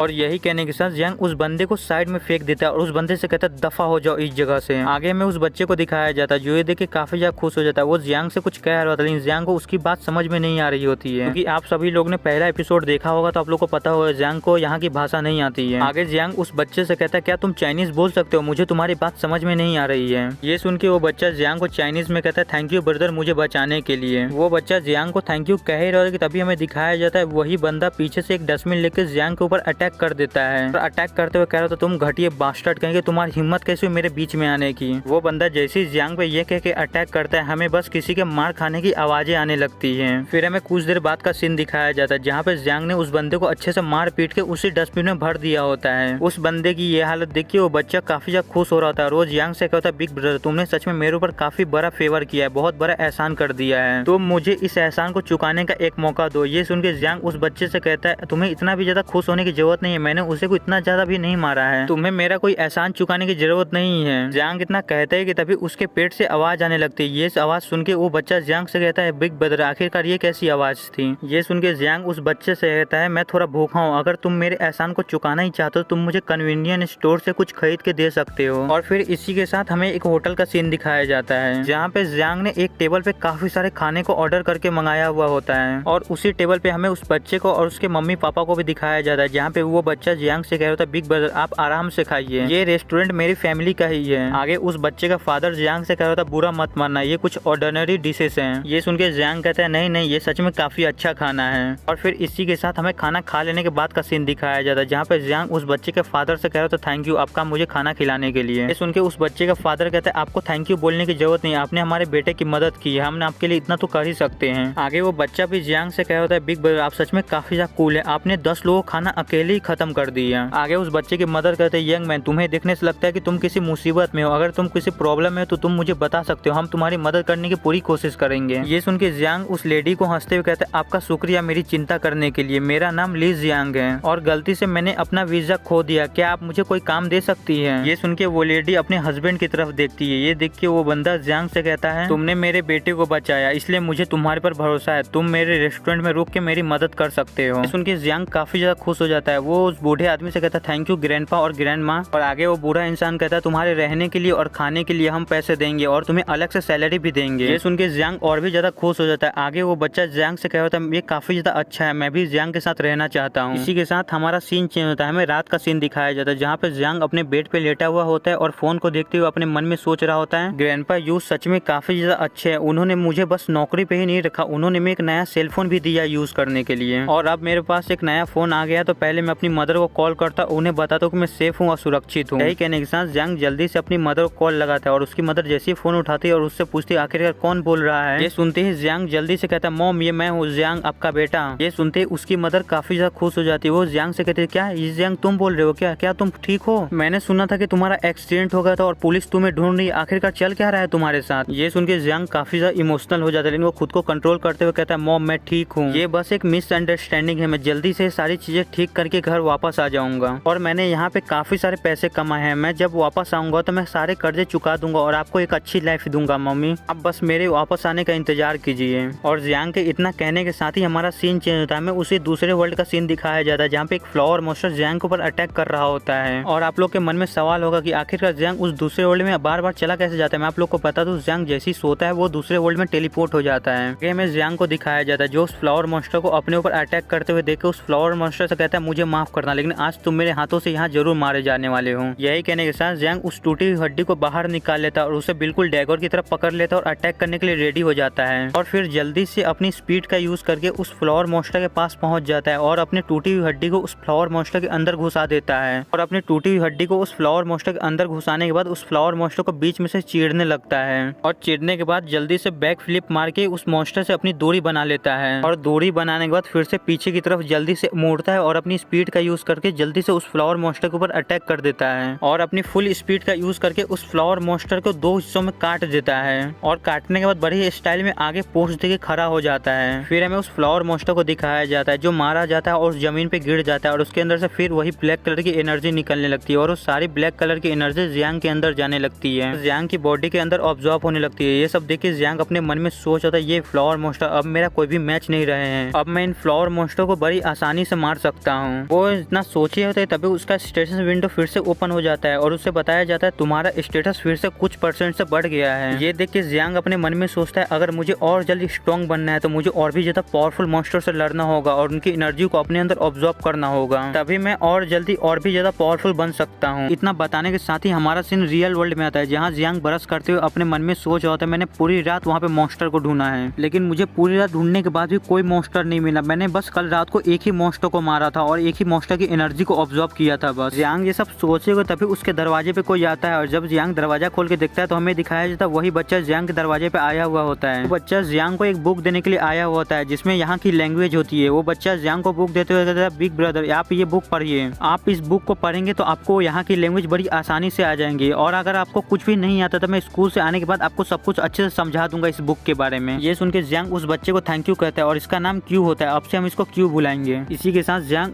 क्यू से उस बुक को ले लेते हैं और रेस्टोरेंट में काम करते समय उस बुक को पढ़ते हुए अपने मन में सोचता है अभी सिर्फ मेरी पावर ही नहीं बढ़ी है, मेरी याददाश्त भी काफी ज्यादा बढ़ गई है, मैं इस बुक के वर्ड्स को बस एक बार पढ़ने से ही याद कर ले रहा हूँ। जियांग उस बुक को पढ़ते हुए ये सब सोचे हो तभी वहाँ पे ग्रैंडपा आ जाते हैं और जियांग से कहते हैं जियांग अब तुमने काफी ज्यादा बुक को पढ़ लिया है, अब तुम्हारा टेस्ट लिया जाए, ये देखा जाए कि तुमने कितना लैंग्वेज को समझा और कितना प्रोग्रेस हुआ है तुम्हारा। मैंने इस पेपर पे कुछ इंग्रेडिएंट के नाम लिखे हैं, जाओ स्टोर पे जाओ और इन्हें लेके आओ। ये सुन के जियांग कहता है ठीक है ग्रैंडपा। इतना कहने के साथ ही जियांग अपनी अपनी कार में जाके बैठ जाता है और वो बैठने के बाद अपने मन में सोच रहा है यहाँ से मार्केट थोड़ी दूरी पे है और वहीं से वो बंद पड़ा टनल भी ज्यादा दूर नहीं है, क्या मुझे जाकर देखना चाहिए कि वो इंसान अभी भी वहाँ पे है कि नहीं। इतना सोचने के साथ ही जियांग उस टनल में पहुंच जाता है और टनल के अंदर जाते हुए कह रहा होता है यहाँ पे दिन के टाइम भी कितना ज्यादा अंधेरा रहता है। जियांग ये सब कहते हुए अंदर जा ही रहे होते तभी उसे एक जगह पे रस्सी पड़ी हुई दिखती है। ये देख के जियांग कहता है क्या उसे बचा लिया गया है। जियांग उस रस्सी को देख के हैरान हो ही रहा होता कि तभी उसके पीछे काफी सारी मोटरसाइकिल की आवाजें आने लगती है। ये सुन के जियांग जल्दी से पीछे मुड़ के देखता है, कहता है क्या मुझ पे अम्बुश हो गया है। यही कहने के साथ जियांग जब बाहर जाता था उसके सामने काफी सारे लोग बाइक पे होते हैं और कुछ गंडे टाइप लग रहे थे। उनमें से एक बंदा कहता है क्या यही वो बंदा है। ये सुन के उस बंदे का एक साथी अपने पास से एक फोटो निकालता है और उस फोटो को देखते हुए जियांग को देखता है और कहता है सारे चाइनीज एक ही जैसे दिखते हैं, इसको उठा लो और अपने बॉस के पास लेके चलो। ये सुनते ही वो सारे लोग जियांग के ऊपर अटैक करने के लिए आगे बढ़ जाते हैं और अटैक करते हुए जियांग से कहते हैं ये बच्चे आज लगता है कि तुम्हारा काफी बुरा दिन है क्योंकि तुम हमसे मिल गए। उन सारे लोगों को अपने ऊपर अटैक करते हुए देख के जियांग भी काफी ज्यादा एक्साइटेड हो जाता है। वो भी उनके ऊपर अटैक करते हुए जा रहा होता है और कह रहा होता है क्या तुम लोग मार्क्यूस के आदमी हो, मैं भी उसे देखना चाहता हूँ, मैं भी उसे देखने के लिए काफी ज्यादा एक्साइटेड हूँ। यही कहने के साथ जियांग जल्दी से आगे बढ़ता है और अपनी स्पीड का यूज करके एक बंदे के मुंह पे पंच मारता है और दूसरे बंदे को अपने किक से ही साइड में उड़ा देता है और वो ऐसे ही अपने लात घूसों से काफी सारे लोगों को मार रहा होता है और मारते हुए उनसे पूछ रहा है चलो मुझे बताओ मार्क्यूस आखिरकार है कहाँ पे। लेकिन उन सारे बंदों में से कोई भी जियांग की बातों को कोई जवाब नहीं देता। फिर जियांग उन सारे बंदों को छोड़ता है और एक बंदे की तरफ बढ़ते हुए कह रहा था तुम इन सबके लीडर लग रहे हो, तुम ही मुझे जवाब दोगे। यही कहने के साथ जियांग जल्दी से उस बंदे के पास पहुंचता है और उस बंदे का मुंह पकड़ के कहता है चलो मुझे बताओ मार्क्यूस है कहाँ पे। ये सुन के वो बंदा दर्द भरी आवाज में कहता है तुम्हें क्या लगता है तुम मार्क्यूस से इतनी आसानी से मिल सकते हो और उसे पकड़ सकते हो। ये सुन के जियांग उस बंदे को एक डेविल सी हंसी देते हुए कहता है तुम्हारा बाप भी बताएगा, तुम क्या चाहते हो मैं तुम्हारे सर को अपने हाथ से पकड़ के फोड़ दूं और तुम यहीं पे मारे जाओ, और अगर तुम मुझे नहीं बताते हो और तुम ऐसा ही चाहते हो तो मैं तुम्हारे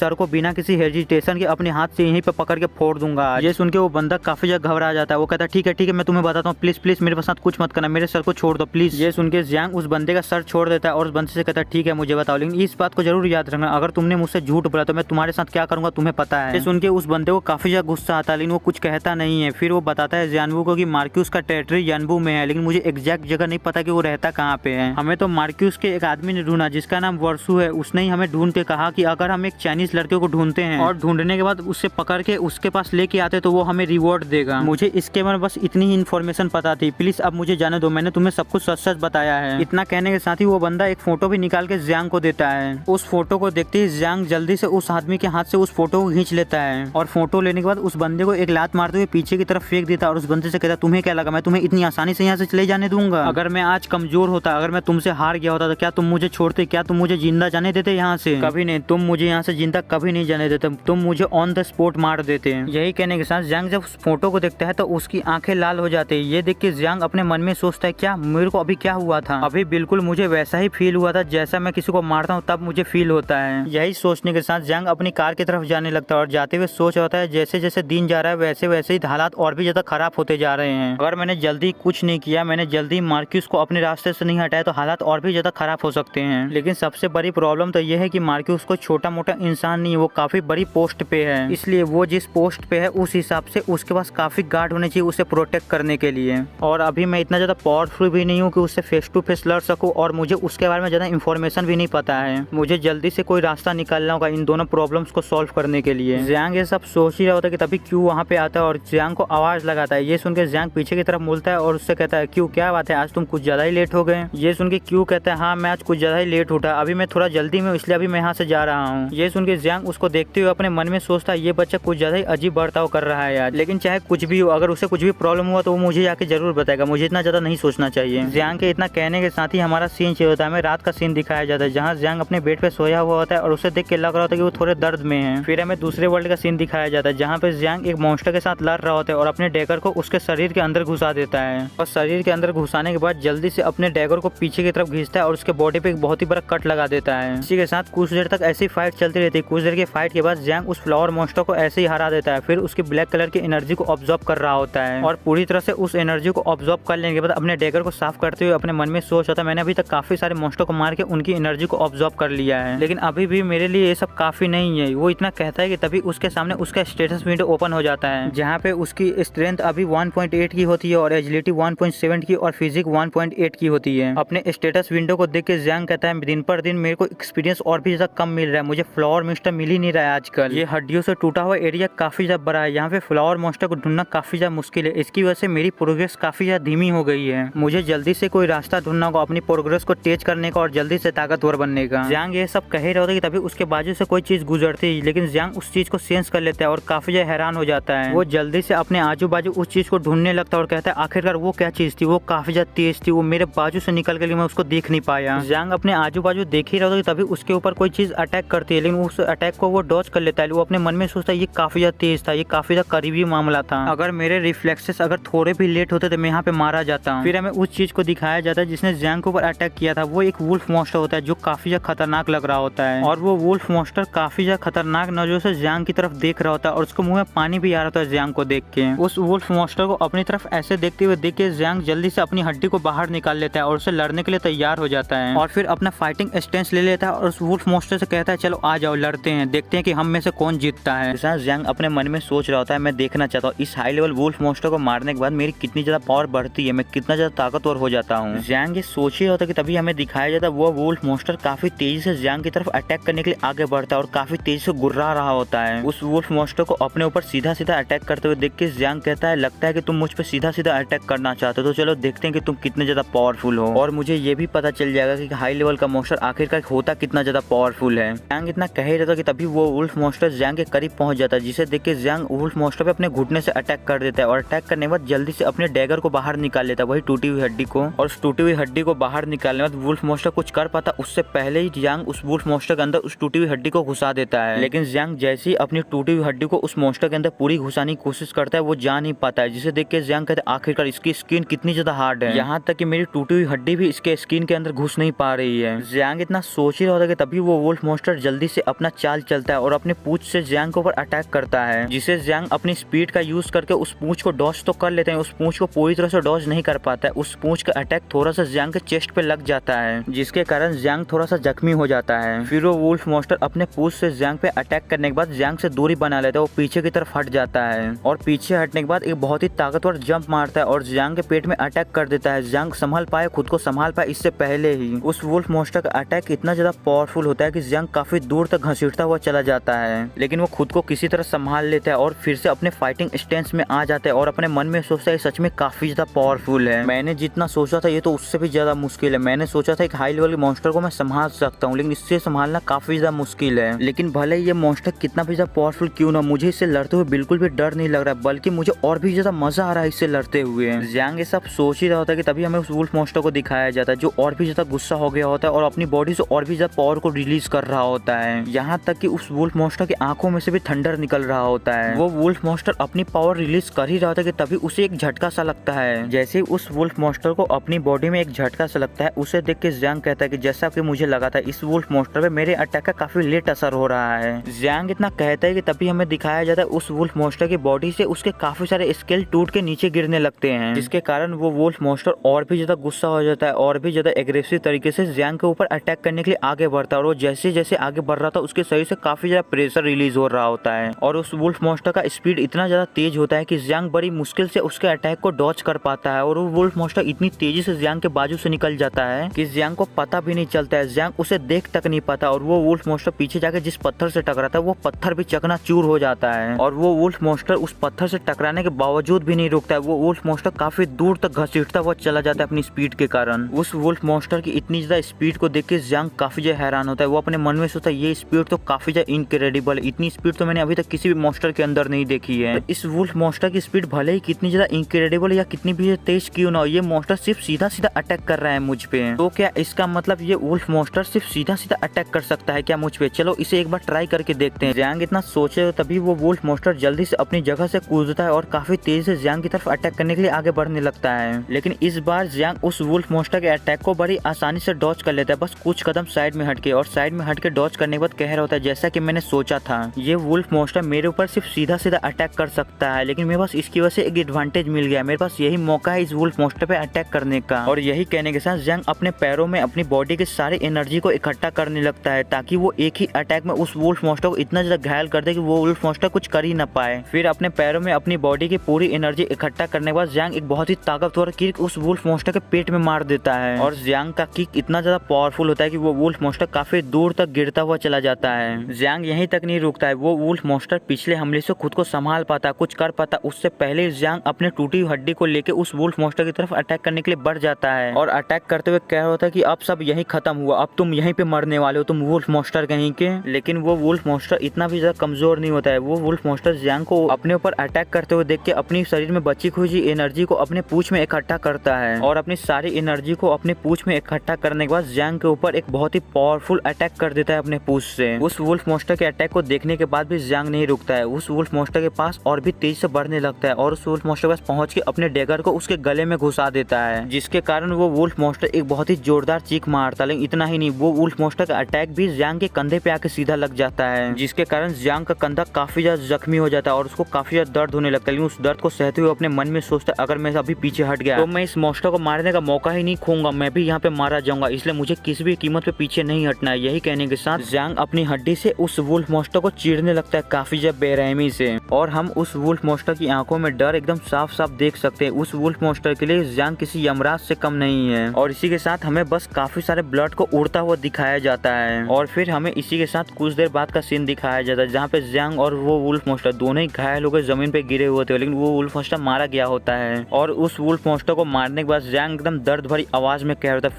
फाइनली मैंने इस वुल्फ मॉन्स्टर को मार दिया, मैंने एक हाई लेवल मॉन्स्टर को मार दिया। जियांग के इतना कहने के साथ ही जियांग के सामने उसका स्टेटस विंडो खुल जाता है और जियांग का स्टेटस पहले से भी बढ़ चुका होता है, जहाँ पे अभी जियांग की स्ट्रेंथ 2.1 की होती है, एजिलिटी 1.9 की और फिजिक 2 की होती है। अपने सारे एट्रीब्यूट देखने के बाद जियांग कहता है फाइनली मैंने इस वुल्फ मॉन्स्टर को मार के अपने एट्रीब्यूट को 2 पॉइंट पे पहुंचा ही दिया। लेकिन सच में ये वुल्फ मॉन्स्टर सच में काफी ज्यादा पावरफुल था। ये वुल्फ मॉन्स्टर एक हाई लेवल मॉन्स्टर कहलाने के लायक था और मैंने जितना सोचा था एक हाई लेवल मॉन्स्टर को मारने के बारे में, ये उससे भी ज्यादा मुश्किल था। जब मैं एक हाई लेवल मॉन्स्टर के साथ सच में लड़ा तो मुझे पता चला कि वो कितने ज्यादा पावरफुल होते हैं। अगर मैंने इस वुल्फ मॉन्स्टर के लड़ते हुए एक भी कोई गलती की होती तो इस वुल्फ मॉन्स्टर की जगह मैं मारा पड़ा होता। लेकिन एक सेकंड, मेरे हाथ में क्या दर्द कर रहा है अचानक। यही कहने के साथ जियांग जब अपने हाथ को देखता है तो वो काफी ज्यादा घबरा जाता है। उसके हाथ में कुछ अजीब सा हो रहा है जिसे देख के जियांग कहता है आखिरकार ये क्या हो रहा है मेरे साथ। जियांग इतना कहता है कि तभी उसकी पूरी बॉडी में वो चीज फैलने लगती है और काफी तेजी से फैल रही होती है और जियांग को काफी ज्यादा दर्द हो रहा होता है और जियांग अपनी बॉडी को देखते हुए कह रहा था क्या मैं कोई मॉन्स्टर बनता जा रहा हूँ क्या? और मुझे कोई मॉन्स्टर नहीं बनना, मैं एक इंसान हूँ, मैं एक इंसान ही रहना चाहता हूँ, मैं कोई मॉन्स्टर नहीं बनना चाहता हूँ। पर मेरी बॉडी पे मेरा कंट्रोल नहीं है, मेरी बॉडी अपने आप ही मूव कर रही है, मुझे पता नहीं क्यों इतना ज्यादा ब्लड पीने का मन कर रहा है, मुझे ब्लड चाहिए, मुझे ब्लड पीना है। जियांग इतना कहने के साथ ही उस मरे हुए वुल्फ के अंदर से जो ब्लड निकल रहा होता है उसकी तरफ रेंग के जाने लगता है। उस मरे हुए वुल्फ के ब्लड के पास पहुंच के जियांग अपनी जुबान निकाल के उस ब्लड को पीने ही वाला होता है कि तभी वो अपने आप को रोक लेता है, अपना गला पकड़ के कहता है नहीं, मैं एक इंसान हूँ, मैं ब्लड कैसे पी सकता हूँ? अगर मैंने आज इस ब्लड को पिया तो मेरे अंदर इंसानियत बचेगी ही नहीं, मैं एक मॉन्स्टर बन जाऊंगा जो मैं बनना नहीं चाहता हूँ। आखिरकार मेरे साथ हो क्या रहा है, मेरी बॉडी में मेरा कंट्रोल क्यों नहीं है? अगर मेरे शरीर और मेरे दिमाग पे कोई मॉन्स्टर कंट्रोल करना चाहता है तो मैं उसे कभी भी कंट्रोल करने नहीं दूंगा, क्योंकि मैं एक इंसान हूँ, मैं कभी भी अपने आप को एक मॉन्स्टर में नहीं बनने दूंगा। इतना कहने के साथ ही जियांग के शरीर पे जो मॉन्स्टर वाले स्केल आ रहे थे, जियांग अपने हाथ से ही उन सारे स्केल को उखाड़ने लगता है और जियांग जो अपनी बॉडी से स्केल उखाड़ के फेंकता है उसमें से भी वो ब्लैक कलर की एनर्जी निकलने लगती है और सारी ब्लैक कलर की एनर्जी जियांग के शरीर के उसी हिस्से में जाने लगती है जहाँ से जियांग ने उस स्केल को निकाल के फेंका होता है और वो शरीर का हिस्सा पूरी तरह से हील होने लगता है, जिसे देख के जियांग और भी ज्यादा गुस्से में आ जाता है और फिर और भी तेजी से अपने स्केल्स को उखाड़ने लगता है और फेंकने लगता है और उस मॉन्स्टर से कहता है तुम मेरी बॉडी को हील करना चाहते हो, मैं अपने शरीर से तुम्हारे एक एक स्केल को उखाड़ के फेंक दूंगा, मैं तुम्हें अपनी बॉडी को हील नहीं करने दूंगा। जियांग इतना कहने के साथ ही अपने हाथ और अपने मुंह से भी अपने शरीर पे आए हुए मॉन्स्टर के स्किन को उखाड़ के फेंकना चालू कर देता है और जियांग तब तक अपने शरीर से उस मॉन्स्टर के स्किन को उखाड़ता रहता है जब तक वो पूरी तरह से थक नहीं जाता है। उसकी बॉडी थक के काम करना बंद नहीं कर देती, लेकिन फिर भी उसका कोई असर नहीं होता है। उसने जितने भी मॉन्स्टर के स्किन को अपनी बॉडी से उखाड़ के फेंके हुए होते हैं उनसे फिर वही ब्लैक कलर की एनर्जी निकलने लगती है और जियांग की तरफ जाने लगती है। जियांग के पास जाने के बाद उसको चारों तरफ से घेर लेती है और उसके शरीर में काफी तेजी से जाने लगती है और जियांग पूरी तरह से मॉन्स्टर में कन्वर्ट हो ही गया होता है, जिसके कारण वो धीरे धीरे करके बेहोश होना चालू हो जाता है और बेहोश होते होते भी कह होता है मैं एक इंसान हूँ, मैं कोई मॉन्स्टर नहीं बनना चाहता, प्लीज मुझे मॉन्स्टर नहीं बनना है, मैं एक इंसान ही रहना चाहता हूँ। इतना कहने के साथ ही जियांग वहीं पे बेहोश हो जाता है और फिर इसी के साथ हमारा सीन चेंज होता है। हमें दिखाया जाता है जियांग का कोई नाम बुला रहा होता है, कहता है जियांग जियांग उठो जियांग। ये सुन के जियांग की जब आंखें खुलती है तो उसके सामने ग्रैंडपा और ग्रैंडमा होती है, जिन्हें देख के वो अपने मन में सोचता है ग्रैंडपा ग्रैंडमा ये यहाँ पे क्या कर रहे हैं। यही सोचने के साथ जियांग अपने आप को कंबल में लपेट लेता है और ग्रैंडपा और ग्रैंडमा से कहता है आप दोनों मुझसे दूर रहना, आप दोनों में से कोई भी मेरे करीब मत आना। ग्रैंडपा और ग्रैंडमा को इतना कहने के बाद जियांग कंबल में अपने मन में सोच होता है अगर इन दोनों में से कोई भी मेरे करीब आया तो मैं इन दोनों को नुकसान पहुंचा सकता हूँ, जो मैं नहीं चाहता हूँ। यही कहने के साथ जियांग जब अपनी बॉडी को देखता है तो वो काफी ज्यादा हैरान हो जाता है। वो कहता है क्या मेरी बॉडी चेंज नहीं हुई, मैं कोई मॉन्स्टर नहीं बना, मेरी बॉडी अभी भी पहले जैसी ही है। फिर हमें ग्रैंडपा को दिखाया जाता है जो जियांग की बात सुन के जियांग से पूछता है आखिरकार जियांग तुम्हारे साथ क्या हुआ है, तुम्हारे साथ कुछ गलत हुआ है क्या। ये सुन के जियांग कहता है मुझे माफ कीजिएगा ग्रैंडपा, मैंने रात को एक बहुत ही बुरा सपना देखा था, इसलिए मैंने सुबह ऐसा रिएक्ट कर दिया और मैं ये भूल गया था कि मुझे सुबह जल्दी उठ के कुछ राशन का सामान लेने के लिए शॉप पे जाना है। ये सुन के ग्रैंडपा कहते हैं राशन के सामान लाने के बाद तुम भूल जाओ, तुम्हें देख के लगता है कि तुम काफी ज्यादा थके हुए हो, इसलिए मैं तुम्हें आज छुट्टी देता हूँ, तुम आराम से आज सो सकते हो, तुम जितना सोना चाहो, इसलिए चलो अब हम यहाँ से जाते हैं, तुम थोड़ा आराम कर लो। ये सुन के जियांग ग्रैंडपा को थैंक यू कहता है और इसी के साथ ग्रैंडपा वहाँ से चले जाते हैं। ग्रैंडपा के वहाँ से चले जाने के बाद जियांग के साथ जो दूसरे वर्ल्ड में होता है जियांग वो याद करने लगता है और अपने मन में सोच रहा था अगर सच में मॉन्स्टर में कन्वर्ट हो गया होता तो बदला लेना तो छोड़ो, मुझे अरेस्ट कर लिया जाता और मुझ पे एक्सपेरिमेंट किया जाता। और जैसे जैसे मैं मॉन्स्टर की एनर्जी को ऑब्जॉर्व कर रहा हूँ मेरी ब्लड पीने की इच्छा दिन पर दिन बदतर से बदतर होती जा रही है, मुझे और भी ज्यादा ब्लड पीने का मन कर रहा है दिन पर दिन, इसलिए मैं आंख बंद करके ऐसे ही लापरवाही से एनर्जी को ऑब्जॉर्व नहीं कर सकता हूँ, मुझे अपनी सेफ्टी का भी ध्यान रखना होगा।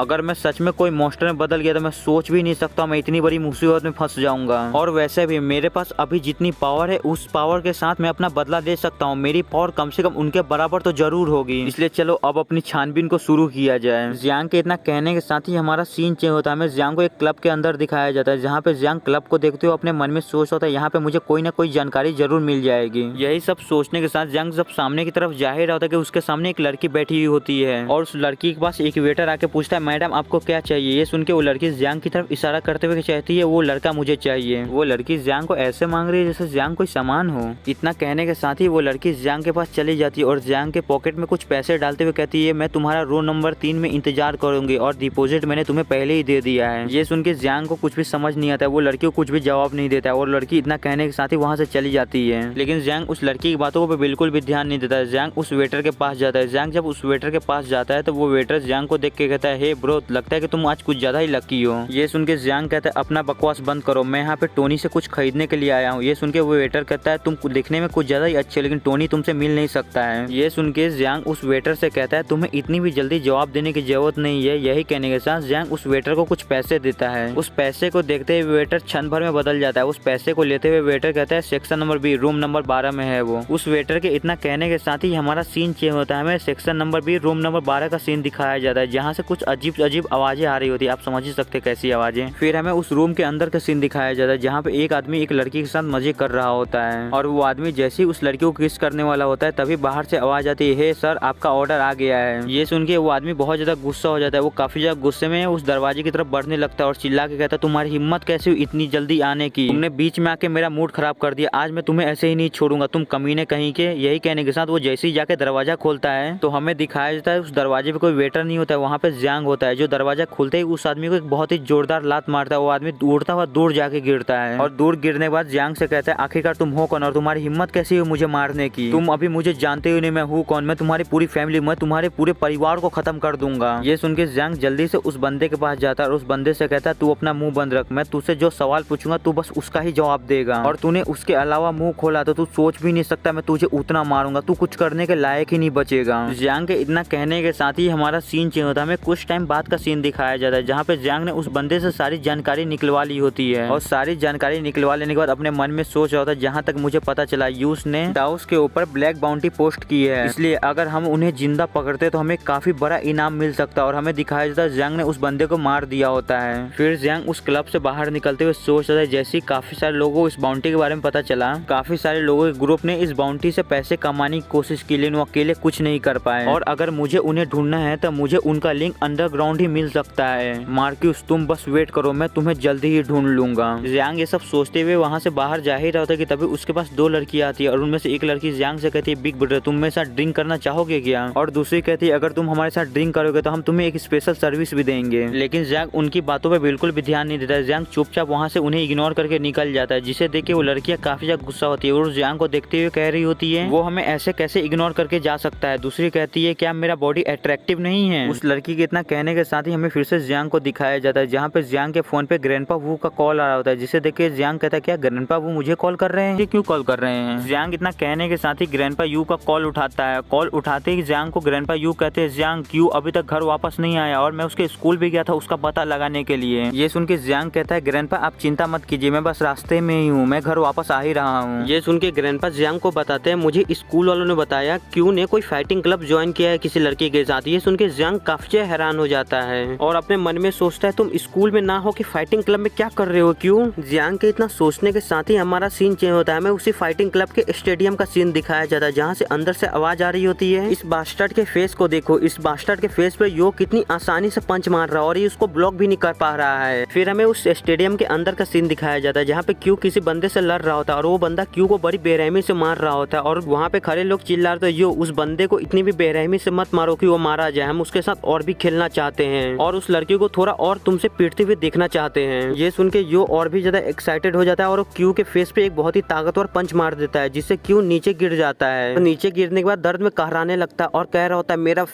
फेस काफी ज्यादा दर्द कर रहा है। ये देख के यो कहता है अरे तुम इतने ज्यादा नाटक क्यों कर रहे हो, हम तो ट्रेनिंग पार्टनर है और ट्रेनिंग में ऐसा होता रहता है, चलो खड़े हो जाओ हम फिर से लड़ते हैं। ये सुन के क्यू दर्द में कहराते हुए कहता है नहीं मुझे और नहीं लड़ना, प्लीज मुझे और मत मारो। क्यू इतना कहता है कि तभी उन सबको एक पीछे से आवाज आती है वो तुम्हारा ट्रेनिंग पार्टनर बनने के लिए वो लड़का कुछ ज्यादा ही वीक नहीं है, तुम लोग का मेरे बारे में क्या ख्याल है। ये सुनते ही वो सारे लोग पीछे मुड़ के देखते हैं और कहते हैं किसकी हिम्मत हुई हमारे मजे के बीच में आने की। वो सारे लोग जैसे पीछे मुड़ के देखते हैं हमें दिखाया जाता है वहाँ से जियांग एक बहुत ही धांसू एंट्री ले रहा होता है और उन सबसे कह रहा होता है अच्छा ये है फाइटिंग क्लब, लेकिन मुझे नहीं लगता कि ये कोई फाइटिंग क्लब है, मुझे तो लगता है ये कुछ कचरों का ग्रुप है जो बच्चों को बुली करते हैं। ये सुन के वो सारे लोग भड़क जाते हैं। उनमें से एक बंदा कहता है तुम्हारी हिम्मत कैसे हुई हमारे फाइटिंग क्लब के बारे में ऐसा कहने की, क्या तुम मरना चाहते हो। वो बंदा इतना कहता है कि तभी उस बंदे के पीछे से एक आदमी निकल के आता है और उस बंदे से कहता है सीनियर आपको इतना ज्यादा गुस्सा करने की जरूरत नहीं है, इस एरोगेंट बास्टर्ड को तो मैं ही सबक सिखा के आता हूँ, आप चिंता मत कीजिए। यही कहने के साथ वो लड़का जियांग के पास चला जाता है और जियांग से कहता है मैंने आज ही इस फाइटिंग क्लब को ज्वाइन किया और तुम्हारी वजह से मुझे आज ही सबके सामने शो ऑफ करने का मौका मिल जाएगा और मैं तुम्हारी 2-4 हड्डियां तोड़ दूं तो तुम बुरा मत मानना, क्योंकि मेरा पंच खाने के बाद तुम्हारी 2-4 हड्डियां तो जरूर टूट जाएगी। यही कहने के साथ वो बंदा बड़ी तेजी से जियांग के ऊपर अपना अटैक करने के लिए आगे बढ़ता है। उस बंदे के पंच को अपनी तरफ आते हुए देख के जियांग कोई भी रिएक्शन नहीं देता है, बस वो अपने एक ही हाथ से उस बंदे के पंच को रोक लेता है और वो अपनी जगह से हिलता तक नहीं है उस बंदे के पंच को रोकते समय। अपने पंच को इतनी आसानी से ब्लॉक हुए देख के वो बंदा काफी ज्यादा घबरा जाता है और परेशान हो जाता है। वो जियांग से कहता है ऐसा कैसे हो सकता है, तुम मेरे पंच को ऐसे कैसे ब्लॉक कर सकते हो, अगर मैं अपनी पूरी पावर को अपने पंच में इकट्ठा करके अपने सीनियर को भी पंच मार दो उसे भी मेरे पंच को रोकने में काफी ज्यादा प्रॉब्लम होगी, लेकिन तुमने कैसे रोक लिया इतनी आसानी से मेरे पंच को। ये सुन के जियांग कहता है क्योंकि तुम मेरी नजरों में कुछ नहीं हो, तुम एक कीड़े के समान हो मेरी नजरों में, जिसे मैं कभी भी बड़ी आसानी से कुचल सकता हूँ। यही कहने के साथ जियांग उस बंदे के हाथ को तोड़ देता है घुमा के, जिसके कारण वो बंदा एक बहुत ही जोरदार चीख मारता है और कहता है मेरा हाथ मेरा हाथ। फिर वो अपने आसपास खड़े सारे लोगों से मदद मांगने लगता है, कहता है प्लीज कोई आके मेरी मदद करो, प्लीज मुझे आके कोई बचा लो इस बंदे से। सुनते ही वहाँ पे जितने भी खड़े लोग होते हैं वो जियांग के ऊपर अटैक करने के लिए आने लगते हैं और जियांग से कहते हैं तुम बास्टर्ड कहेंगे तुम उसका हाथ छोड़ो। उन सबको एक साथ अपने ऊपर अटैक करते हुए देख के जियांग जल्दी से उस बंदे को लात मार के साइड में फेंकता है और उन सारे बंदों से कहता है तुम कमीने बास्टर्ड्स कहेंगे, तुम बच्चों को बुली करते हो, आज तुम सबकी हड्डियां तोड़ूंगा मैं। जियांग इतना कह ही रहा होता है कि तभी हमें दिखाया जाता है एक बंदा जियांग के पीछे से अपने पंच से अटैक कर रहा होता है और जियांग से कह रहा होता है तुम एरोगेंट बास्टर्ड कहेंगे, तुम्हें क्या लगता है तुम हम सबसे एक साथ लड़ पाओगे। वो बंदा इतना कहने के बाद जैसे जियांग के ऊपर अटैक करने वाला होता है जियांग जल्दी से पीछे मुड़ता है और अपने हाथ से उस बंदे का गला पकड़ लेता है और एक दूसरे बंदे के मुंह पे एक बहुत ही जोरदार किक मारता है, जिसके कारण वो दोनों ही काफी दूर जाके गिरते हैं। ऐसे ही जियांग वहाँ पे काफी देर तक फाइटिंग करता रहता है और उसके ऊपर जितने भी बंदे अटैक करने के लिए आ रहे होते हैं जियांग सबको हरा रहा होता है एक एक करके। वो सारे लोग ऐसे जियांग के ऊपर अटैक करके हार ही रहे होते हैं तभी वहाँ पे एक लड़की आती है और वहाँ पे खड़े हुए बंदों से कहती है आखिरकार यहाँ पे क्या चल रहा है, तुम सब मेरे रास्ते से हटो। ये सुन के वो लोग जैसे पीछे मुड़ के देखते हैं वो लोग काफी हैरान हो जाते हैं। वो कहते हैं सिस्टर मू आप यहाँ पे क्या कर रही हैं, लेकिन वो लड़की बिल्कुल भी उन लोग की बातों पे ध्यान नहीं देती। वो लड़की जल्दी से आगे बढ़ती और जियांग के ऊपर अटैक करने के लिए आगे जा रही होती है और जियांग के पास जाके जियांग के ऊपर अपने किक से अटैक करती है, जिसे जियांग सेंस कर लेता है और साइड में हट के डॉज कर लेता है और अपने मन में सोच रहा होता है ये किक कोई आम किक नहीं था, अभी तक मैंने जितने भी बंदों से लड़ा है ये लड़के उन सबसे काफी ज्यादा पावरफुल है, इसलिए मुझे और भी ज्यादा मजा आने वाला है। यही कहने के साथ जियांग अपने हाथ में अपनी थोड़ी सी पावर इकट्ठा करता है और जल्दी से दौड़ के उस लड़की की तरफ आगे बढ़ता है और वो लड़की जब फिर से अपने किक से जियांग के ऊपर अटैक करती है जियांग बड़ी आसानी से अपने हाथों से ही उसके किक को पकड़ लेता है और उस लड़की से कहता है तुम्हारा एक ही ट्रिक मुझ पे बार बार काम नहीं करेगा और भले ही तुम्हारा किक इतना ज्यादा पावरफुल ना हो लेकिन तुम्हारा लेग्स सच में काफी ज्यादा अच्छा है। ये सुन के वो लड़की काफी ज्यादा गुस्सा हो जाती है। वो कहते तुम परवर्ट बास्टर्ड कह के तुम्हारी हिम्मत कैसे हो मेरे लेग्स के बारे में कमेंट करने की, अब तुमने अपनी कबर खुद खोद ली तो अब मैं तुम्हें यहाँ से जिंदा जाने नहीं दूंगी, अब तुम यहीं पे मरोगे, तुम बास्टर्ड कहीं के। इतना कहने के साथ ही वो लड़की अपनी बॉडी को बहुत ही तेजी से रोटेट करने लगती है, जिसके कारण जियांग के हाथ से उस लड़की का पैर छूट जाता है और जियांग के हाथ से जैसे ही उस लड़की का पैर फ्री होता है वो लड़की बड़ी तेजी से जियांग से दूरी बना लेती है और दूरी बनाने के बाद खुद को संभालते हुए अपने मन में सोच रही थी ये लड़का कोई आम सा लड़का नहीं है, इसके अंदर सच में काफी ज्यादा पावर है और सिर्फ पावर से नहीं, इस बंदे के पास काफी अच्छी खासी कॉम्बैट स्किल्स है। इसलिए अगर मुझे इस लड़के को हराना है तो मुझे अपना बेस्ट देना होगा, मुझे अपनी सबसे पावरफुल स्किल को यूज करना होगा। यही कहने के साथ वो लड़की फिर से जियांग की तरफ बड़ी तेजी से अटैक करने के लिए जाने लगती है और जियांग के पास पहुंचने के बाद अपने लीपर हैंड का यूज करती है और ये इसका सबसे पावरफुल अटैक होता है। और इस अटैक को यूज करने के बाद वो जियांग से कहती है चलो आ जाओ, तुम मेरे इस अटैक को ब्लॉक करके दिखाओ। ये सुन के जियांग हंसते हुए कहता है बहुत बढ़िया, ये स्किल इतना भी ज्यादा बुरा नहीं है, ये भले ही कुछ ज्यादा ही पावरफुल और तेज क्यों ना हो लेकिन मेरी नजरों में ये कोई रेंगते हुए कीड़े से ज्यादा तेज नहीं है। इतना कहने के साथ ही वो लड़की जैसे ही जियांग के पास आती है, जियांग अपना एक बहुत ही पावरफुल मुक्का उसके पेट में मार देता है जिसके कारण वो लड़की काफी दूर तक घसीटती हुई चली जाती है। लेकिन किसी तरह वो खुद को संभाल लेती है और अपने पेट को पकड़ के अपने मन में सोचती है डैम इट, इसने मेरे लिपर हैंड को डॉज ही नहीं किया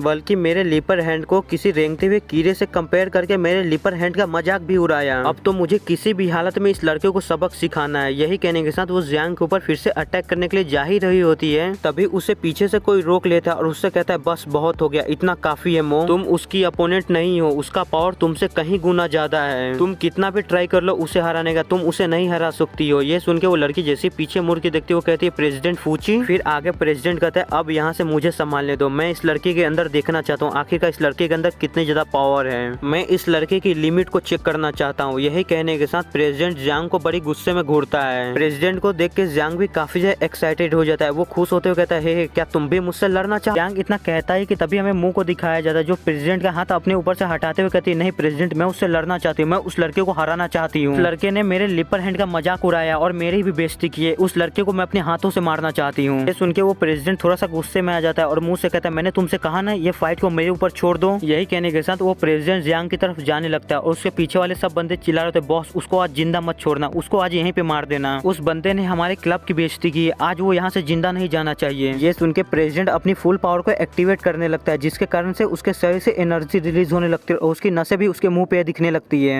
और प्रेसिडेंट अपने शरीर से ऐसे ही काफी सारी पावर को रिलीज कर रहा होता है और रिलीज करते हुए वो करके आवाज भी निकाल रहा होता है। फिर हमें जियांग को दिखाया जाता है जो प्रेसिडेंट को देख के कह होता है आखिरकार ये बंदा करने की क्या कोशिश कर रहा है और ये इतनी अजीब अजीब आवाजें क्यों निकाल रहा है। लेकिन चाहे कुछ भी हो ये बंदा इतना भी ज्यादा कमजोर नहीं लग रहा है, मुझे अपने गार्ड को डाउन नहीं करना है, मुझे भी अपनी फाइटिंग के लिए रेडी हो जाना है। इतना कहने के साथ ही जियांग अपनी फाइटिंग पोजीशन में आ जाता है और प्रेसिडेंट भी अपनी फाइटिंग पोजीशन में आ जाता है और फाइटिंग पोजीशन में आने के बाद कैप्टन अपने पंच को बनाता है जियांग पे अटैक करने के लिए और अपना पंच बनाने के बाद बहुत ही तेजी से जियांग के ऊपर अटैक करने के लिए जाता है और जियांग से कहता है अब मेरे इस पंच को डॉज करके दिखाओ तुम। प्रेसिडेंट की बात सुन के जियांग भी अपने पंच को बनाता है और प्रेसिडेंट के पंच के साथ टकरा देता है। जैसे ही दोनों का पंच आपस में टकराता है वहाँ पे काफी सारी एनर्जी रिलीज होने लगती है और दोनों ही एक दूसरे को पीछे ढकेलने की कोशिश कर रहे होते हैं और दोनों ही अपनी काफी सारी पावर को यूज कर रहे होते हैं और वहाँ पे काफी सारी एनर्जी रिलीज हो रही होती है जिससे वहाँ पे खड़े लोगों को भी दिक्कत होने लगती है और वहाँ पे जितने भी खड़े लोग होते हैं वो आपस में कहने लगते हैं आखिरकार ये लड़का कितना ज्यादा पावरफुल है, हमारे प्रेसिडेंट के पंच को ऐसे ही अपने पंच से ब्लॉक कर रहा है। और मूवी ये देखते हुए कह रहे थे ये लड़का सच में काफी ज्यादा पावरफुल है, लगता कि मैंने इस लड़के को कुछ कम ही समझ लिया था। वो सारे लोग ये सब बात कर ही रहे होते हैं कि तभी हमें प्रेसिडेंट को दिखाया जाता है जिसपे जियांग ने अपनी थोड़ी सी और पावर डाल दी होती है जिसके कारण प्रेसिडेंट का हाथ टूट जाता है और काफी पीछे तक धकेला जाता है। लेकिन प्रेसिडेंट भी कोई कमजोर नहीं होता है, प्रेसिडेंट की एनर्जी से भी जियांग थोड़ी दूर तक घसीटता हुआ चला जाता है और खुद को संभालते हुए अपने मन में सोच होता है इस लड़के की स्किन की कलर भी चेंज हो गई है और इसके बोन्स भी काफी ज्यादा स्ट्रॉन्ग हो गए हैं पहले से। इस लड़के की हड्डियां नॉर्मल इंसान के कंपैरिजन में काफी ज्यादा मजबूत हो गई हैं। सच में इस लड़के के पास कुछ तो स्किल्स हैं। जियांग के इतना कहने के साथ ही हमें प्रेसिडेंट को दिखाया जाता है जो फिर से नॉर्मल होने लगता है और अपने हाथ को पकड़ते हुए कह रहा होता है ये लड़का सच में काफी ज्यादा स्ट्रॉन्ग है, मैंने जितना इमेजिन किया था ये लड़का उससे भी कहीं ज्यादा स्ट्रॉन्ग निकला। यही कहने के साथ प्रेसिडेंट मुंह से कहता है मो क्या तुमने देखा, मैंने अपनी पूरी पावर का यूज किया फिर भी मैं इस लड़के से नहीं जीत पाया, मैं इस लड़के से काफी ज्यादा पीछे हूँ अभी भी और तुम चाहते थे कि इस लड़के के खिलाफ मैं तुम्हें लड़ने दूं। फिर हमें जियांग को दिखाया जाता है जो प्रेसिडेंट को ऐसे रुक गया हो देख के अपने मन में सोच रहा था क्या और फाइटिंग नहीं होगी क्या ये फाइट इतनी जल्दी खत्म हो गई क्या, मुझे लगा था कि ये फाइट काफी ज्यादा लंबी चलने वाली है। फिर हमें वहाँ पे खड़े हुए लोगों को दिखाया जाता है जो जियांग को देख के आपस में बात करने लगते हैं आखिरकार इस लड़के का ओरिजिन क्या है, ये तो प्रेसिडेंट से भी कहीं ज्यादा पावरफुल है, प्रेसिडेंट भी इसका कोई मैच नहीं है। ये सब सुन के वहाँ पे जितने भी खड़े लोग होते हैं उनसे प्रेसिडेंट कहता है क्या तुम सबने देखा ये कितना ज्यादा पावरफुल है, ये तुमसे लड़ने का टाइम अपने पावर को होल्ड कर रहा था, अगर ये चाहता तो ये तुम्हें बड़ी आसानी से मार सकता था लेकिन ये तुम्हें जिंदा छोड़ रहा था। यही कहने के साथ प्रेसिडेंट जियांग से पूछता है मैं बिल्कुल सही कह रहा हूँ ना। ये सुन के जियांग अपना मुंह घुमाते हुए कहता है मैं बस यहाँ पे अपने लिटिल ब्रदर को सेव करने आया था, मैं किसी को मारने नहीं आया आया था यहाँ पे। ये सुन के प्रेसिडेंट वहाँ पे उस बंदे को लाता है जिसने क्यू को मारा हुआ होता है, और वहाँ पे लाने के बाद प्रेसिडेंट कहता है ब्रदर तुम चिंता मत करो, इसका ध्यान तो मैं ही रख लूंगा, ऐसे घटिया लोग हमारे क्लब में रहना डिजर्व नहीं करते हैं, और तुम्हारा छोटा भाई आज से मेरी अंडर प्रोटेक्शन में रहेगा, आज से उसको कोई बुली नहीं कर पाएगा, कोई उसको परेशान नहीं करेगा। ये सुन के जियांग प्रेसिडेंट से कहता है ये काम तो तुम फ्री में नहीं करोगे, आखिरकार तुम्हें मुझसे क्या चाहिए उसे प्रोटेक्शन देने के लिए, क्योंकि मैं हमेशा उसे बचाने के लिए उसके साथ नहीं रह सकता, इसलिए उसे प्रोटेक्शन देने के लिए कोई तो होना चाहिए ना यहाँ पे। फिर प्रेसिडेंट कहता है मुझे क्या चाहिए उसके बारे में हम कहीं और जाके बात कर। ये सुन के जियांग कहता है ठीक है कहीं और जाके बात करते हैं इसके बारे में। फिर जियांग वहाँ से जाने से पहले क्यू से कहता है तुम अपने क्लास में वापस जाओ और मेरा वेट करो जब तक मैं वापस नहीं आ जाता, तुम कहीं जाना मत। ये सुन के क्यू कहता है ठीक है ब्रदर मैं तुम्हारा इंतजार करूंगा क्लासरूम में। और इसी के साथ हमारा सीन चेंज होता है, हमें प्रेसिडेंट और जियांग को एक जगह पे दिखाया जाता है जहाँ प्रेसिडेंट जियांग से कहता है ब्रदर तुम यहाँ पे बैठो। फिर जियांग वहाँ बैठते हुए प्रेसिडेंट से कहता है तुम्हें जो भी बोलना है जल्दी बोलो क्योंकि मेरे पास टाइम नहीं है। ये सुन के प्रेसिडेंट कहता है हाँ मुझे पता है, और तुम वही लक्की बंदे हो ना जो हॉस्पिटल से बच के भाग के आया हुआ है। सुन के जियांग थोड़ा सा सीरियस हो जाता है और प्रेसिडेंट से कहते हैं आखिरकार तुम्हें इसके बारे में कैसे पता और तुम्हें किसने बताया इसके बारे में। जियांग को इतना ज्यादा गुस्से में आए हुए देख के प्रेसिडेंट थोड़ा सा घबरा जाता है और जियांग को शांत करते हुए कहता है शांत हो जाओ ब्रदर, मेरा कोई बुरा इरादा नहीं है तुम्हारे बारे में। यही कहने के साथ प्रेसिडेंट अपनी टी शर्ट को थोड़ा सा हटाने लगता है और जियांग से कहता है क्योंकि मैं एक स्कॉर्पियन सोसाइटी का बंदा हूँ, स्कॉर्पियन सोसाइटी मार्क्यूस का सबसे खतरनाक दुश्मन है इस सिटी का। इतना कहने के साथ ही प्रेसिडेंट अपने पूरे स्कॉर्पियन टैटू को जियांग को दिखाता है। उस स्कॉर्पियन टैटू को देख के जियांग हैरान हो जाता है और प्रेसिडेंट से कहता है मैं कुछ टाइम पहले एक क्लब में एक टोनी नाम के बंदे से मिला हुआ था और वो बंदा मार्क्यूस जितना ही बुरा था और वो मरने से पहले स्कॉर्पियन के बारे में कुछ तो जिक्र कर रहा था मेरे सामने। क्या तुम कहीं मुझे अपने स्कॉर्पियन सोसाइटी में शामिल तो नहीं करना चाहते हो ना मार्क्यूस से लड़ने के लिए। ये सुन के प्रेसिडेंट कहता है नहीं नहीं ब्रदर मैं बस तुम्हारे साथ पैसे कमाने के लिए साथ आना चाहता हूँ, अगर तुम अंडरग्राउंड को ज्वाइन कर लेते हो तो मैं तुम्हारा मैनेजर बनना चाहता हूँ, क्योंकि कुछ ही टाइम में अंडरग्राउंड में एक बहुत ही बड़ा इवेंट होने वाला है स्टम्पू सिटी का,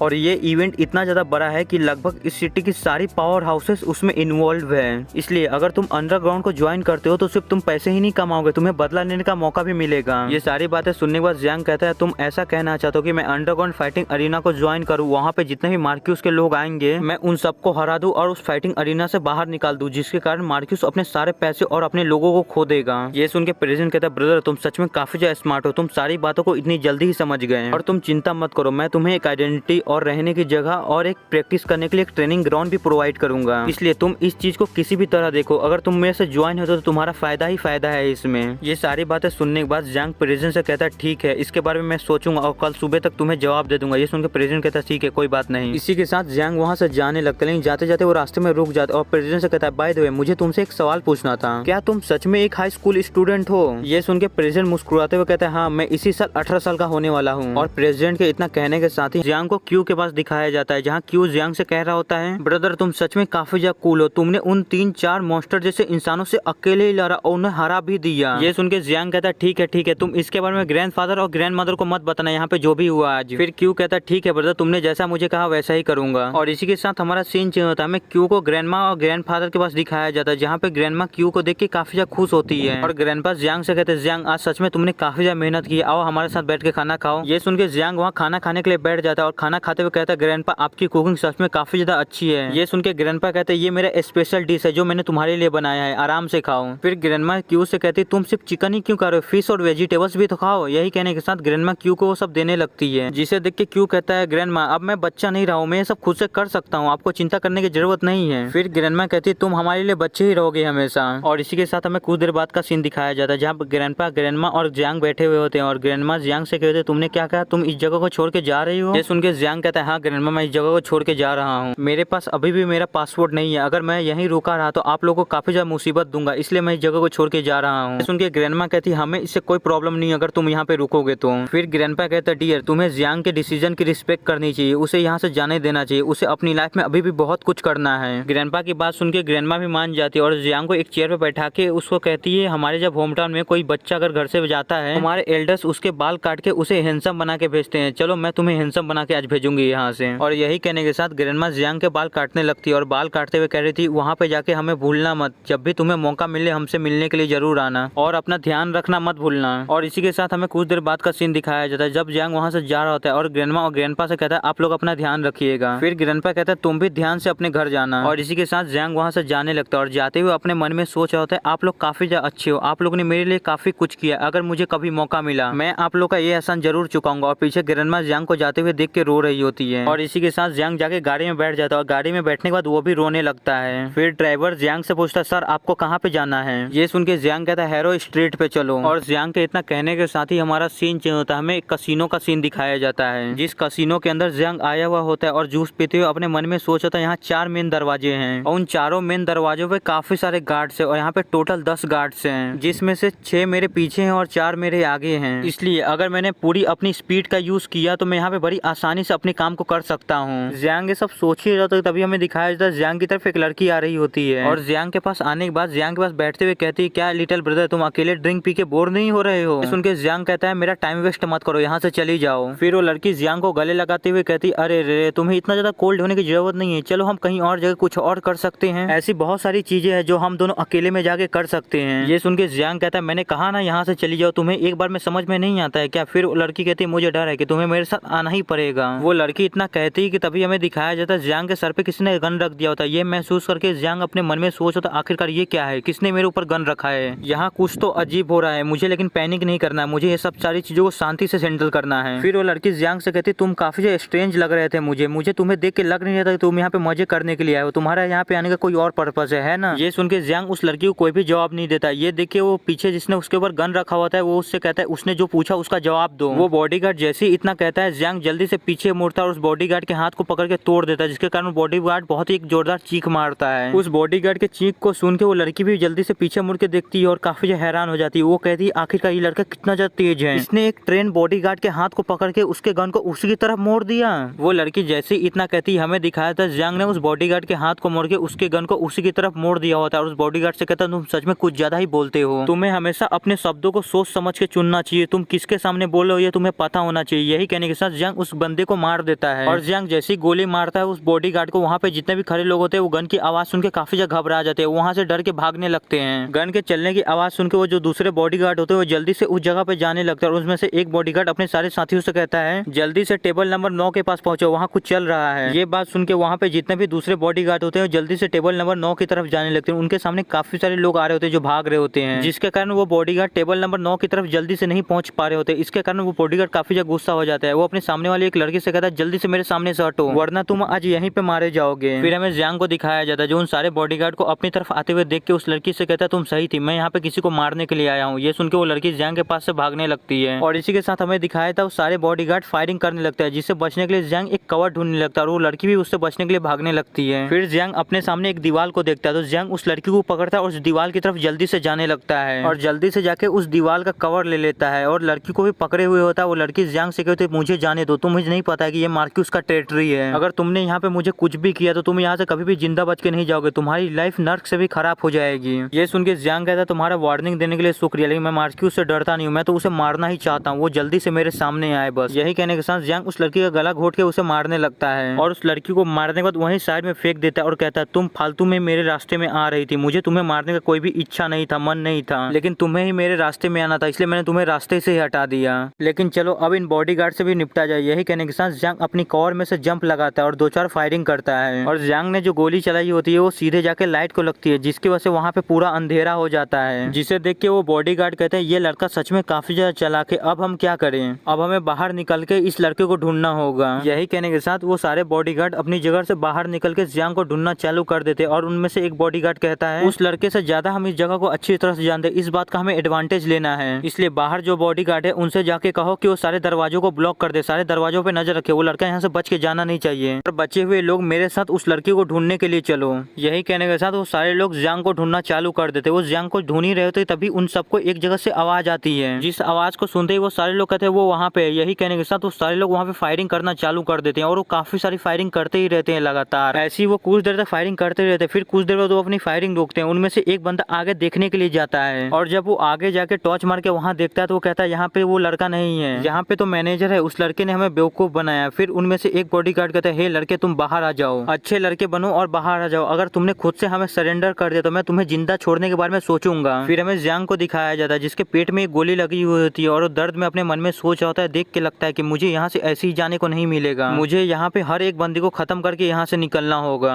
फिर हमें उन बॉडीगार्ड्स को दिखाया जाता है जिसके पीछे से कोई बहुत ही तेजी से भाग के जाता है, जिसे महसूस करके वो बॉडीगार्ड कहता है लगता है कि हमारे पीछे से अभी कोई बहुत ही तेजी से भाग के गया है। सुनकर दूसरा बॉडीगार्ड कहता है हाँ मुझे लगता है कि वही लड़का है। यही कहने के साथ वो बॉडीगार्ड पीछे की तरफ जल्दी से मुड़ जाता है और सामने की तरफ गन करते हुए कहता है क्या तुम हमारे साथ खेलने की कोशिश कर रहे हो? अगर तुमने हमारे साथ खेलने की कोशिश की तो तुम सोच भी नहीं सकते तुम्हारी मौत इतनी ज्यादा बुरी करेंगे हम। वो बॉडीगार्ड इतना कह ही रहा होता कि तभी उसके पीछे वाले दो बॉडीगार्ड को 2 गोली आके लगती है और वो दोनों बॉडीगार्ड वहीं पे मारे जाते हैं, जिसकी आवाज सुनकर सारे बॉडीगार्ड जल्दी से पीछे की तरफ मुड़ते और उस तरफ फायरिंग करते हैं। फायरिंग करते हुए कह रहा था वो लड़का हमारे साथ खेल रहा है, वो अंधेरे का फायदा उठा के हमारे सारे साथियों को एक एक करके मार रहा है, सब लोग अपना ध्यान रखना, कोई भी अपने गार्ड को डाउन नहीं करेगा। यही कहने के साथ वो लगातार फायरिंग कर ही रहे होते हैं और ऐसी कुछ तरह से फायरिंग करते रहने के बाद उनमें से एक बॉडीगार्ड कहता है बॉस मेरे गन की बुलेट खत्म होने वाली है अभी। ये सुन के उन सारे बॉडीगार्ड का बॉस भी कहता है हाँ मेरे गन की बुलेट भी अभी जल्दी खत्म हो जाएगी, जल्दी से उस लड़के को पकड़ो, वो लड़का यहाँ से बच के भागना नहीं। उन सारे बॉडीगार्ड का बॉस इतना कहता है कि तभी हमें दिखाया था जियांग जल्दी से बाहर निकलता है और अपने पंच को रेडी करता है और उन सारे बॉडीगार्ड्स के ऊपर हमला कर देता है। पहले एक बॉडीगार्ड को वो अपने पंच से मारता है और दूसरे बॉडीगार्ड को वो अपने किक से मारता है, जिसके कारण दोनों ही बॉडीगार्ड काफी दूर फेंका जाते हैं और उड़ते हुए सीधे जाके जमीन से टकराते हैं, जिसके कारण उनको काफी ज्यादा चोट लगती है और वो दोनों वहीं पे मारे जाते हैं। अपने साथियों को ऐसे मरते हुए देख के वहाँ पे बचे हुए जितने भी बॉडीगार्ड होते हैं वो काफी ज्यादा गुस्सा हो जाते हैं जियांग पे। वो कहने लगते हैं वो कमीना लड़का हमारे साथी को एक एक करके बहुत ही बेरहमी से मारे जा रहा है, उसको यहीं पे खत्म कर दो, वो आज यहाँ से जिंदा बच के नहीं जाना चाहिए। और यही कहने के साथ वो लोग लगातार फायरिंग करना चालू कर देते हैं, लेकिन उनकी गोली जियांग को लगती उससे पहले ही जियांग वहाँ से गायब हो जाता है। वो जल्दी से जाकर कहीं और छुप जाता है, जिसे देख के वो बॉडीगार्ड कहने लगते हैं वो कमीना लड़का फिर से भाग गया, उसे जल्दी पकड़ो, वो यहीं कहीं आसपास होगा, वो इतने कम समय में ज्यादा दूर तक नहीं जा सकता है। वो बॉडीगार्ड ये कह ही रहा होता कि तभी हमें जियांग को उसके ऊपर दिखाया जाता है, जो अपनी गन को उसके ऊपर एम कर देता है और ऊपर से ही उन दोनों के ऊपर फायरिंग कर देता है, जिसके कारण उन दोनों को पता भी नहीं चलता कि उन दोनों को गोली आखिरकार लग कहां से गई और दोनों वहीं पे मारे जाते हैं। जिसे देख के वहाँ पे लास्ट बचा हुआ बॉडीगार्ड कहता है डैम इट, मेरे सारे साथी मार गए, अब मैं इसे अकेला कैसे लड़ूंगा, ये लड़का पक्का कोई भूत है, ये कोई इंसान नहीं हो सकता, ये इतनी आसानी से इतने अंधेरे में हमें लगातार मार ही जा रहा है, क्या अब मैं अकेला ही जिंदा बचा हूँ? यही कहने के साथ वो बॉडीगार्ड चिल्लाने लगता और कहता है क्या यहाँ पे कोई जिंदा है, कोई मेरी आके मदद करो, मैं यहाँ पे मरना नहीं चाहता हूँ, मुझे जिंदा रहना है, प्लीज मुझे आके कोई बचा लो, मुझे कोई बचा लो। वो बॉडीगार्ड चिल्ला ही रहा होता कि तभी जियांग उसके सर पे गन रख देता और उससे कहता तुम सच में कुछ ज्यादा ही आवाज करते हो, अगर यहाँ पे भगवान भी आ गए तो वो भी तुम्हें नहीं बचा पाएंगे, आज तुम मेरे हाथों से जरूर ही मरोगे। और यही कहने के साथ जियांग उस आखिरी बचे हुए बॉडीगार्ड को भी मार देता और मारने के बाद गन को फेंकते हुए कहता चलो यहाँ पे सारे लोग तो खत्म हो गए, अब मुझे यहाँ से निकलना चाहिए, लेकिन 1 मिनट, मुझे यहाँ से निकलने से पहले मुझे यहाँ पे सारे सबूत को मिटा देना चाहिए। और यही कहने के साथ जियांग वहाँ पे नीचे पड़े हुए एक लाइटर को उठाता है, उसको जलाते हुए कहता है मार्कस तुमने मेरे साथ जो भी किया, मेरी फैमिली के साथ जो भी किया और मेरे अंकल के साथ जो भी किया है, इसके लिए तो तुम्हें कीमत चुकानी पड़ेगी, मैं तुमसे एक एक चीज का हिसाब लूंगा, तुम्हें मुझे एक एक चीज का हिसाब देना होगा, आज से और अभी से तुम्हारा बुरा समय शुरू होता है मार्क्यूस। यही कहने के साथ जियांग उस लाइटर को वहीं फेंक देता है और वहां से चला जाता है और फिर उस कसिनो से बाहर आने के बाद वहां से जाते हुए कह रहा है मार्क्यूस तुम मेरा इंतजार करो, मैं तुम्हारे पास जल्दी ही पहुंचने वाला हूँ। और इसी के साथ हमें उस कसिनो का सीन दिखाया जाता है जिसमें बहुत बुरी तरह से आग पकड़ लिया होता है और वो पूरी तरह से जल रहा होता है। और फिर हमारा सीन चेंज होता है, हमें एक ऑफिसर को दिखाया जाता है जो उबासिया लेते हुए कह रहा होता है आधी रात हो गई है फिर भी मुझे सोने को नहीं मिल रहा है,